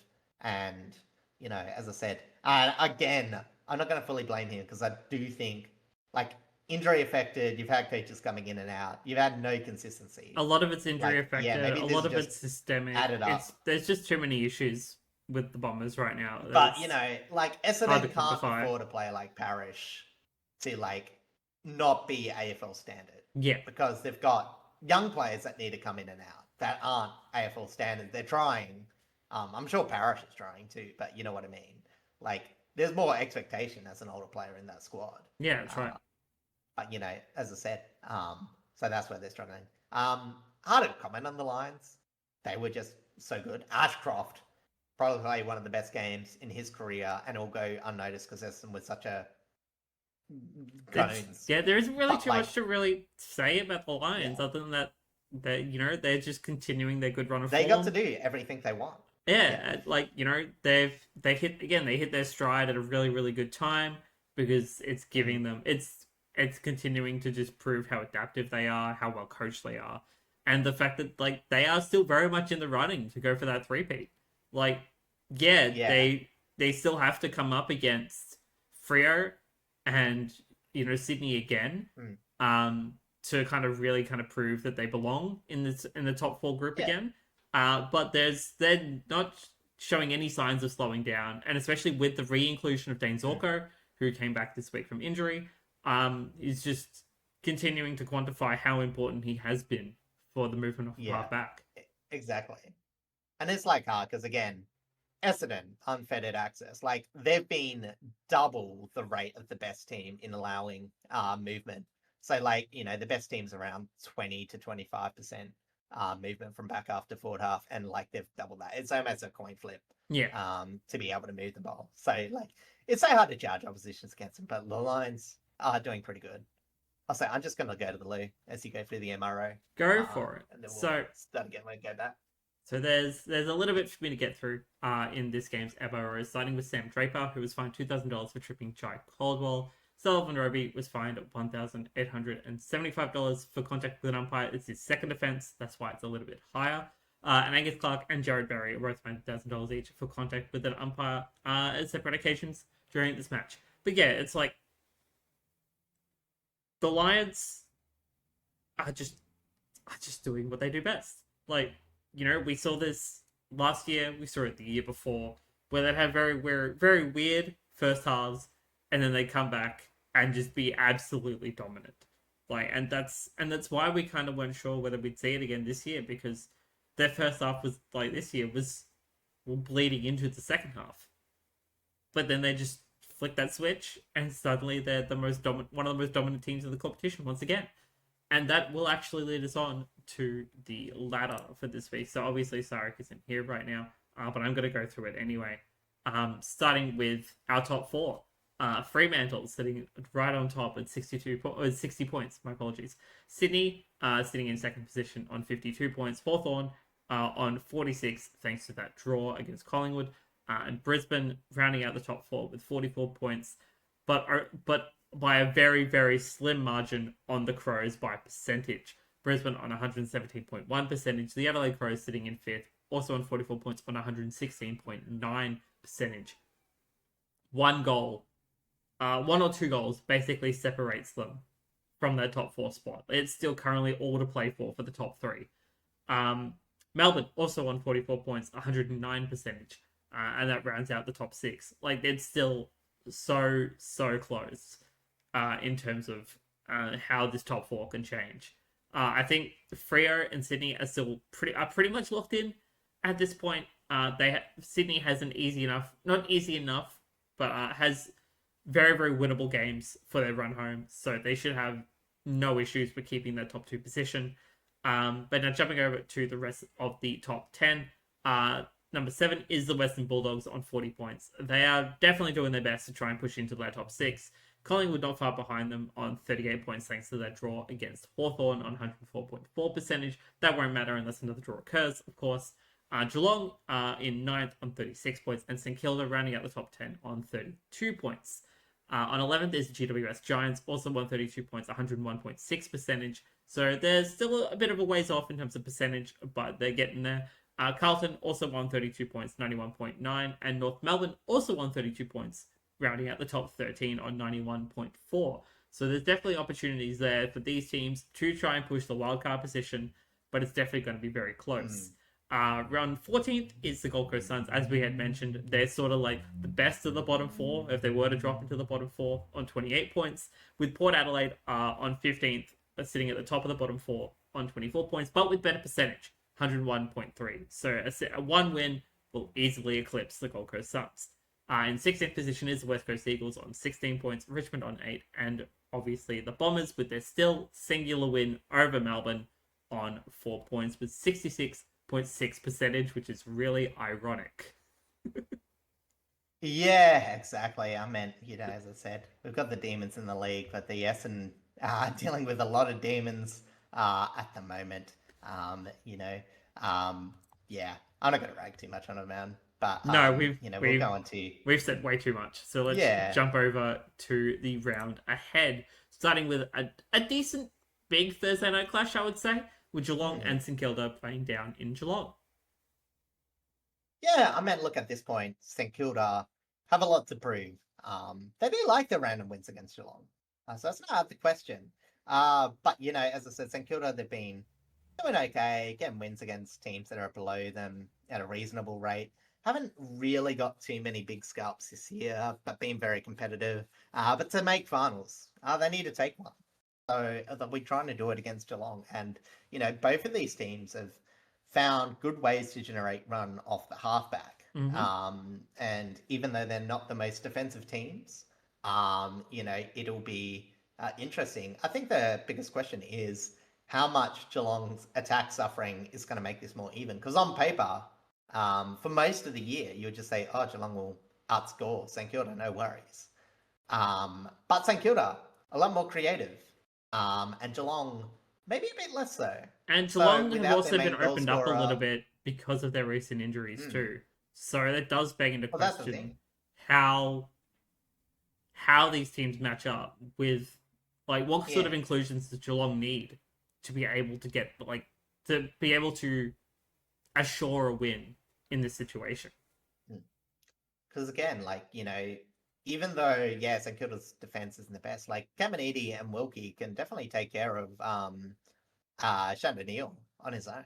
Hmm. So, you know, it's definitely the door's ajar. Like this is a perfect time for St Kilda to face Geelong, even if it's in Goomba. And I'm probably gonna tip Geelong, but I'm probably gonna set the margin to one because I just got not much confidence in either team at the moment. Geelong, I respect them, but it has been that's hard because again, they're not a huge injury list. It's just their forward line's been a tiny bit out of sorts, and then they've just lost Jeremy Cameron. But yes, St Kilda, you know, it's I respect them, but at the same time, it's still a bit of an ask. Yeah, So, you know, we'll see how it goes. I reckon this could be a fun contest, though. And games against these teams have been pretty good. So, you know, decent Thursday night game. I'm looking forward to it. yeah, I completely agree. I might actually wait for team sheets for this one.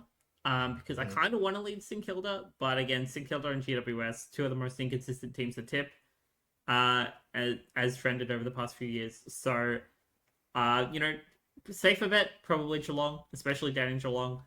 But Mm. I think there's definitely a bit of an upswing for St Kilda in this situation.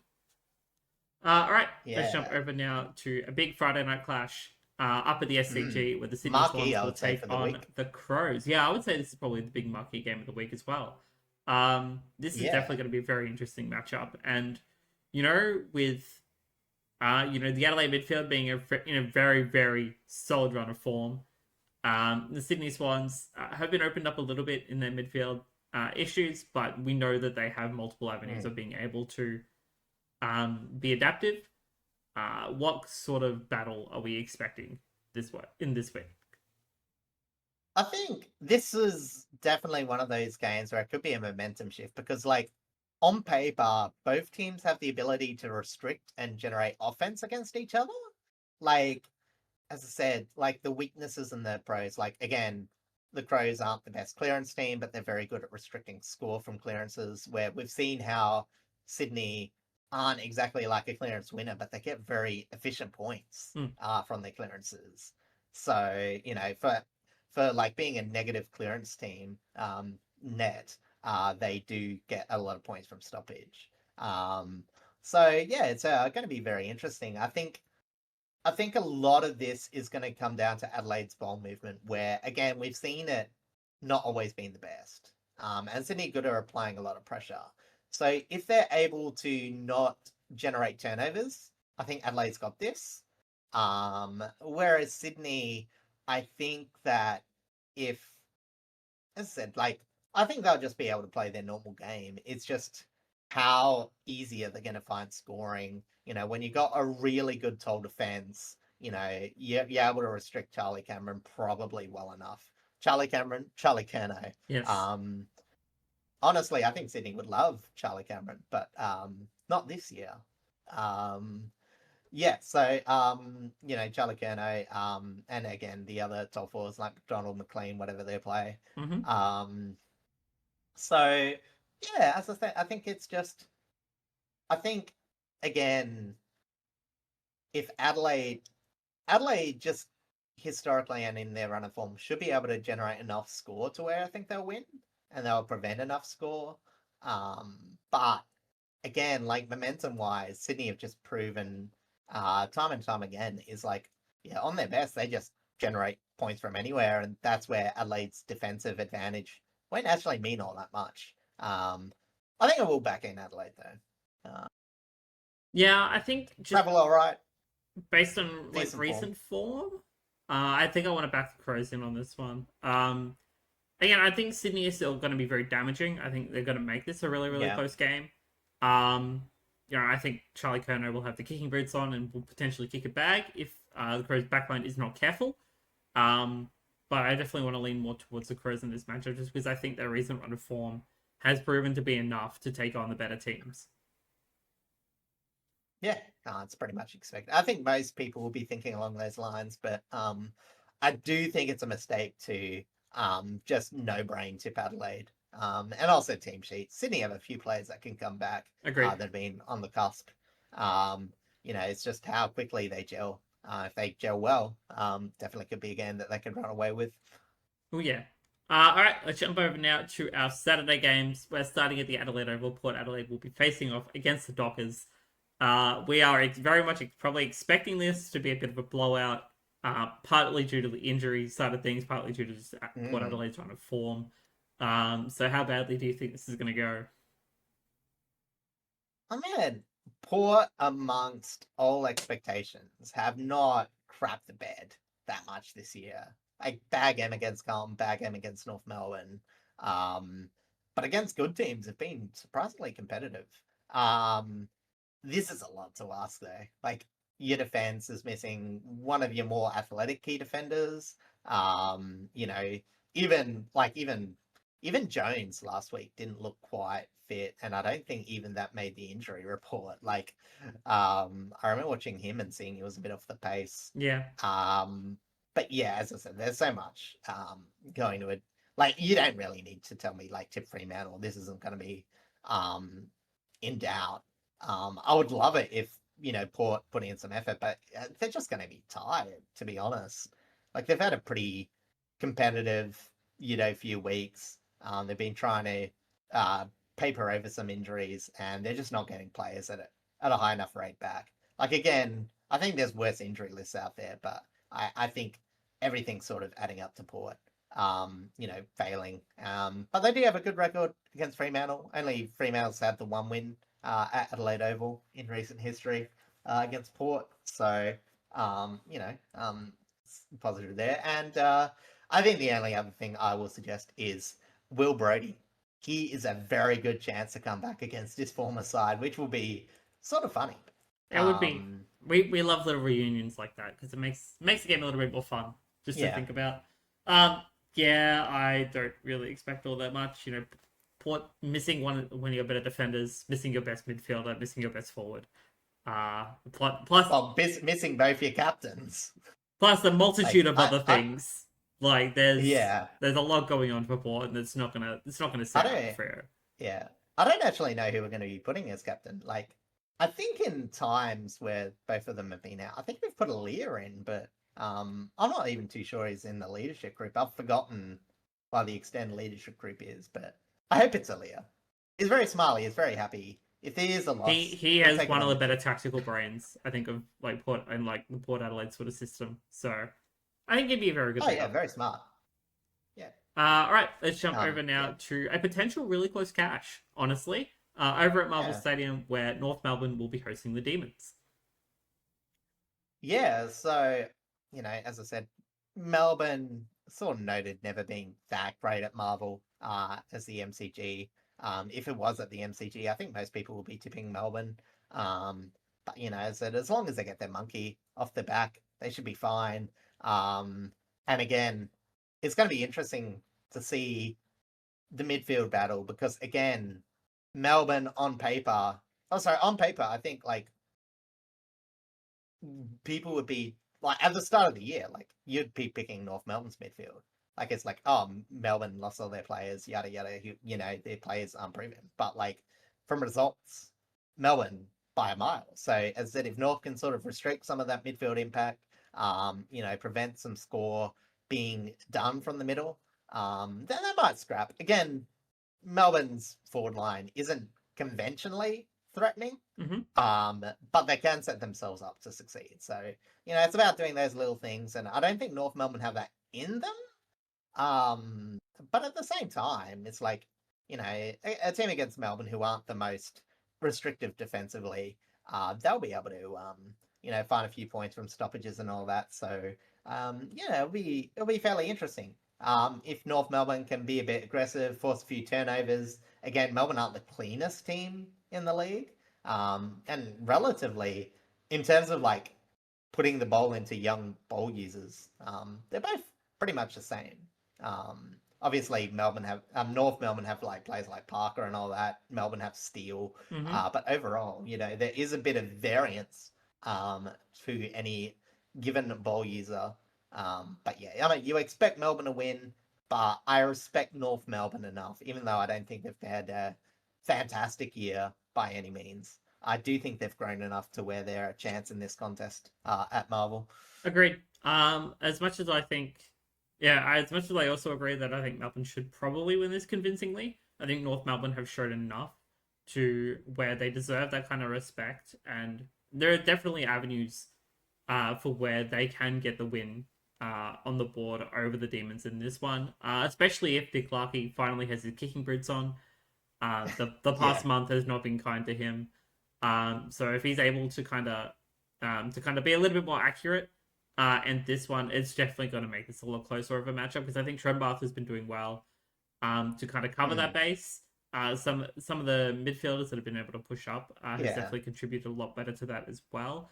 But you definitely need enough like Larky being a sharpshooter to be able to make this a lot closer. Yeah, I think it's going to be interesting because like Melbourne actually do match up fairly well. Like you know, Lever and Disco Turner, in terms of athleticism, can pretty much run with them. I think it will probably be Lever on Trembath. He tends to be a bit less of a runner, and Larky might have Turner just on athletics, but I don't know. I've never been good at like matching up defenses, but like I think I think another thing is like North Melbourne have to find ground ball winners. I actually think the opposite. I don't think they can leave it all to Trembath and Larky this week. I think they've been a bit Larky centric while he's been a bit out of form, and I think that's been compounding his goal kicking issues. Yeah. Like if I want to see a player perform to get them in, I reckon it's Paul Curtis.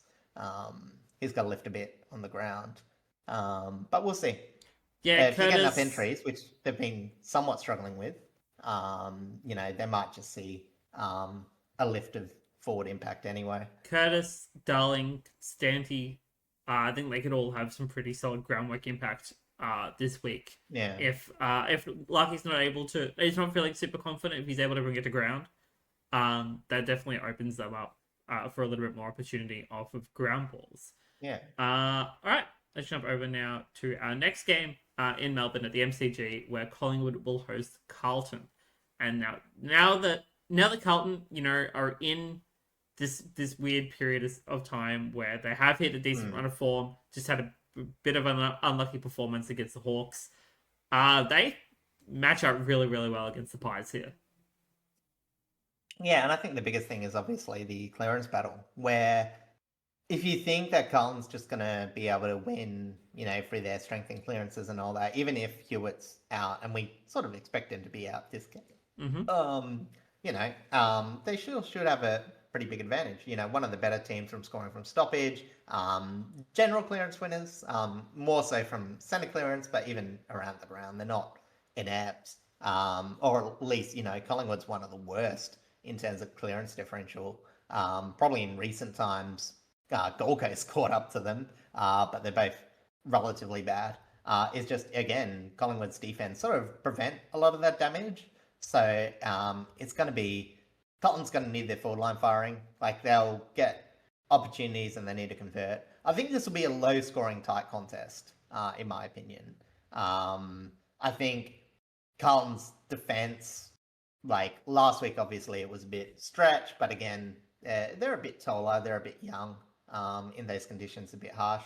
Against Collingwood, though, I think they've got the ability to nullify players like McStay and Membry, where Collingwood need those players to kick 1 or 2 goals per game to be a decent scoring team. I think Carlton can restrict that. It's just whether that's able to get in the line, because again, Collingwood are just clutch. So it's hard to tip against them. Yeah. But I do think genuinely Carlton should, maybe not should win this, but matchup-wise, I think there's a certain amount of favouring Carlton in terms of game style, in terms of matchup. This is very much like a 55-45 kind of kind of split, because both teams match up really well into each other, and it's just they're both in such weird patches of form as to where like it could really go either way. Yeah, Collingwood's looked mediocre, but they've probably been better than their close matches suggest. And Carlton's been like winning, but they're probably not as good as like the 6 win streak or 7, whatever they had. And you know what I mean. So it's going to be interesting, because it's sort of where they lie, and like Carlton just have to win this to be a chance to make finals. Like they have to have a lot going their way. And Collingwood just need this for security. So both teams going at it, heated rivalry. Yeah, should be a good game, hopefully. Yeah, agreed. All right, let's head out now to the West, where the West Coast Eagles will host the reigning premiers, the Brisbane Lions.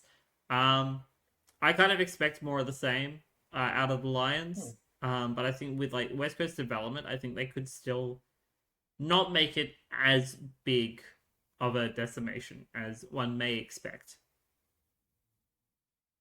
It's only been one matchup, Brisbane and West Coast at Optus. Brisbane won that, so pretty tough ask for the Eagles, who've been cellar dwellers, having to always go to the Gabba, and obviously that's why it's been pretty one-sided. There's been a few times that the Eagles have been able to score, but yeah, they haven't restricted to lines under 100 for the most part of these 22 X's, and that's where Brisbane. I think the thing about West Coast is they do have an option to make this game scrappy. Like Brisbane do operate on ground level. They will take the marks. They're one of the biggest marking teams. It's just we'll see how big a level it is, because we've seen West Coast just being absolutely outmarked at not being able to turn the ball over, not being able to take the ball off them.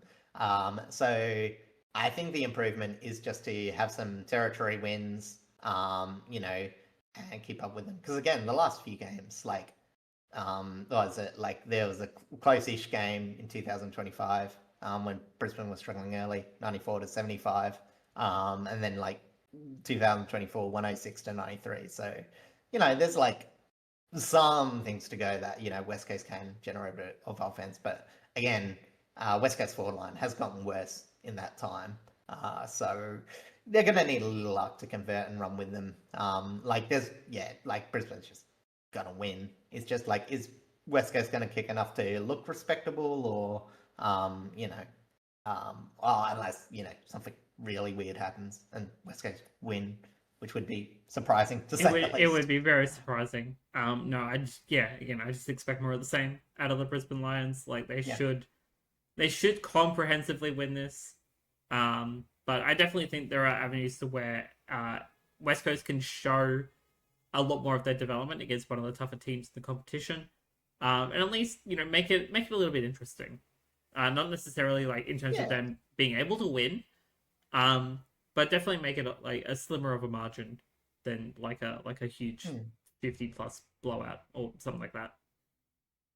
Yeah, and I think also on ground level too. Like as I said, West Coast, as tall as as thinned out as West Coast defense is, they defend tall okay. But as I said, this is a game where I wouldn't be surprised if like Charlie Cameron or Zach Bailey kick a few goals.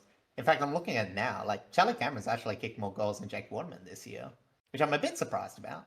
I'm also a little bit surprised about. But then again, Waterman hasn't been massively accurate from earlier this season. Oh, it's 35-36, and like it's decent goal hauls. Like for near bottom of the ladder, Oh, there you go. like Then. 35 goals isn't that bad.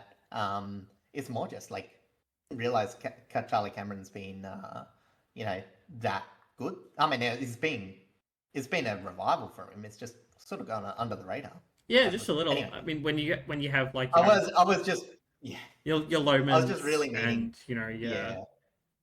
um your Baileys and your Bailey's, yeah, Morrises Rayner and occasionally. even Eric Hipwood, now that he's come back into the side, he's presented like a fair bit. There's Brisbane just have too many good options. Yeah, exactly. Like you're going to overwhelm the defense, but yeah, on ground level, I suspect that Brisbane would dominate a bit more than maybe the forwards will. I think West Coast have been okay at restricting forwards. Like Lone Morris, he'll just kick 3 goals. Yeah, exactly right. All right, let's jump over now to our Sunday games where Richmond will host Hawthorn at the MCG. I sadly will not be at this game as I will be working. So, yeah, isn't that sad though? I mean, I like. Well, actually, it's Hey. not just because I'm working. It's because this whole, this big open window patch behind me that will finally be getting filled in this weekend. So I have to be here for that anyway. So I will not be at the footy. I will have the footy on my beautiful TV instead, and I will watch it from the comfort of my apartment. But yeah, no, I'm expecting Hawthorn to just absolutely wipe the floor with us this week. Yeah. Like as much as I think there are avenues for us to make it team. exactly right. Like as much as I'm expecting us to try and at least make it close, I think we can make it close in terms of like not being a huge blowout again, like the previous game. I think Hawthorn will have a comprehensive win here. Contest the middle, but you'll get smashed on the outside. That's just not exactly right. Like Hawthorn have lifted to one of the better outside movement teams, and again, Richmond's forward line against one of the better toll back lines in the league. Where I said like Richmond, as I said, even though their tolls aren't that good, they've always persisted with the toll lineup, and against Hawthorn, that's just a very awkward matchup. And yeah, you don't really expect much, but as about Richmond, it's just preventing the blowout, trying to get the small wins coming into the end of the season. Yep. It's just hard to see much. Even if you're being very Richmond centric, it's hard to see that much positive, except maybe a few clearance wins. They can definitely, probably like win the clearances against Richmond, Hawthorn. Maybe not score that much from them, but it could be around even. It's just the turnover score for Hawthorn you'd expect to be very high. Yeah, absolutely. Like I'm not expecting like too much to really stand out from this game. Maybe there'll be a decent matchup. Against like say like Jai Newcomb and then someone like Jack Ross if Jack Ross comes back in or something like that. I think that would be a really fun matchup to watch. I think Meek and Nankervis will also be a really solid ruck matchup. Tom Lynch will probably, I would assume, get Sicily or Barras on him. So that could be fun down at the front end. But otherwise, yeah, I expect Hawthorn to just shush. I don't know. I'm expecting Hawthorn to just comprehensively win and have no issues whatsoever to do it. Yeah. All right, let's jump over interesting, maybe not on paper the best matchup, but like two teams that need a win and both two teams that have good aspects and bad. Yeah, the Suns and the Western Bulldogs on the Gold Coast. Yeah. Theoretically, Gold Coast should have their best chance to get a win back, on this fairly terrible streak.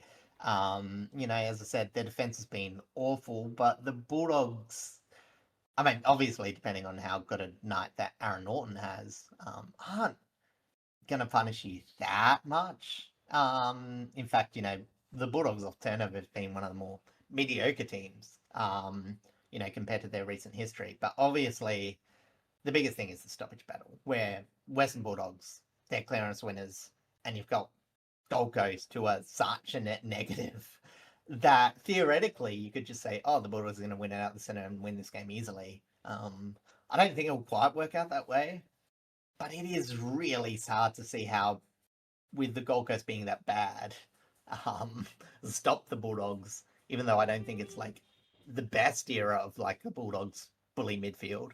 I definitely think they could set up for a clear win here. Yeah. And yeah, I don't know. Like, if the Gold Coast or at least return to average, bounce back a bit, I do think that they can, stop the Bulldogs offense and kick enough. Yeah, I don't know. I'm still unsure who I want to tip. Like, theoretically, I think Gold Coast would be the tip that if I would tip if I need to, like, get a tip up on the competition or whatever. I don't think the Bulldogs have been that great over the last weeks, and they've got No. problems. But Um, like both and if both of English these isn't back teams as have problems, well, so it's like really hard to kind of quantify, yeah, just justify either of them right now. yeah, it's hard to match up between them. You know what I mean? Like theoretically, I think the Bulldogs deserve a bit more respect. And I think like might talk about Gold Coast, but like I think Gold Coast have shown signs of when they're able to get their game plan going or Mm-hmm. when they've got enough possession, they're able to not look as bad. And, as I said, if the Bulldogs struggle with moving from the outside, and which, they have, the Gold Coast could generate intercept and score a bit. So it's not out of the question that Gold Coast win this. I tempted to tip them, but that's just it feels like such a rogue tip for how bad they've been. Yeah, I Yeah, feel the same I way. would say that's, for me, it would be the most against the grain tip I'm tempted for, probably. Yeah, I might look stupid. I'm just so on the fence on this one. Like I want to go for the Dogs, just because that's more of a personal preference in this sort of situation. Hmm. But like it's so hard to justify either of them right now. Team sheets could play a big factor in terms of like who you Yeah. really want to go for. Otherwise, I just want to see like something better out of both teams. To put it simply, like they're neither of them are in a Yeah. good position right now. Like, even though the Dogs are in the top eight, like Hmm. it's going to be so easy for them to slip Yeah. out if they don't win here. The Dogs, I mean, even like their recent history hasn't been bad, but like you do feel like they're limping into the finals and they're just going to be scraping the wins against lesser opponents to keep their position there. Like I think the best side of the Dogs was that early season, and I don't think they're quite going to be the same. They just need to work out something to give them like a bit of an edge for finals, so they don't just be making up the 7th to 10th one to be a first round exit. So yeah, no, I said, yeah, as I said, and Gold Coast obviously just need to win this to be a slither of a chance to make finals, and even Yes. that's unlikely. So if they're going to prove something, it has to be this game. Yeah, agreed. All right, let's jump over now to our final game of the round at Marvel Stadium, the Jake Stringer Jaden Laverde Cup, where the Bombers will host the Yeah, Giants. man, yeah, like we've seen GWS be restricted against defensive teams and really struggle against good defenses. And Freo, which they got over the top of. This is not a good defense. And when GWS can score, they will score. And I think this will be another blowout. I mean, it's Essendon. Any wins will be a surprise from here. And yeah, there's not really much to say. Um, yeah, I mean, as I said, it'll be good for GWS to continue that form, maybe get a bit more percentage. They need to dominate because, again, they will be struggling for percentage to get not just make the 10, but like maybe even jag a home finals. So, as I said, if they get percentage, they get a bit more control over their destiny. So they'll be looking for a win. You'd expect that they've got enough things for a win, but like I don't know, Essendon have to show something at some point, don't they? You would Like think so. they've got to. It's too You sad if they don't. you would think so, but I don't. I also just don't even really know if it's going to be this game either. Like just purely based on the fact Nah. that the Giants, they're in pretty decent patch of form. Their backline has looked very solid. Their midfield, even though they're Yeah. still missing little bits and pieces, has been very, very good. Their forward line Mm. has started to produce really well again, and Essendon just don't have the Yeah. numbers to be able to match up to that. Yeah, because like yeah, the best offensive threats for Essendon are Nate Caddy and Peter Wright, who GWS have players that can just go on them. Exactly right. So it's like where the points going to come from. So yeah, if Essendon score over 50, I'll be surprised. Yep, that's pretty much how That's I'm looking at it. unfortunately the reality of this game. Yeah, I wanna give him a little bit more credit, but I don't think it's gonna be this week. But that does, however, bring us to the end of the episode. Thank you also so much for liking, commenting, subscribing, and coming and hang out with us this week. I also apologize for this episode being up late. It was meant to be up about half an hour ago as we're still recording this, but that's fine. We're chill. Yeah, that's on me. That's on me. What are you up to this week? Finishing out house sitting here, going home. My mum's just come home from a trip. So gonna be looking after her. She had a few complications, but she made it back safely. That's good. So yeah, just adjusting back home, looking after my mum, and I'm actually avoiding the Port game like a coward. I am off doing a thing for my I guess it is sort of charity work. My tutoring work, volunteer tutoring. Ah, yes. Got a thing that I have to attend, which might be a good thing. I was excited to see that match, and it dropped off significantly after the St Kilda match. I just hope we live. That's my expectations. How about you, Blazy? It's mostly just work for me. I just got to do a little bit of puttering about the apartment, try and do a little bit more tidying up, so the work to get this hole in the wall filled in can be done, and then I can start decorating again. Putting up my shelves, putting up all my posters, and things of that nature. I'm very much looking forward to finally getting this place basically finished. There's still bits of furniture and stuff that I want to buy. Like I need to buy like a new dining table. I want to get a new couch. Those sorts of more expensive furniture things that I don't technically have the money for right now, but I'm gonna make it work. But yeah, like it's just a hopefully pretty chill, pretty easy week for me this week. Yeah. Sounds good. So that pretty much does it for us this week. Thank you all so much once again, and we'll see you all next week for episode 115. Take care.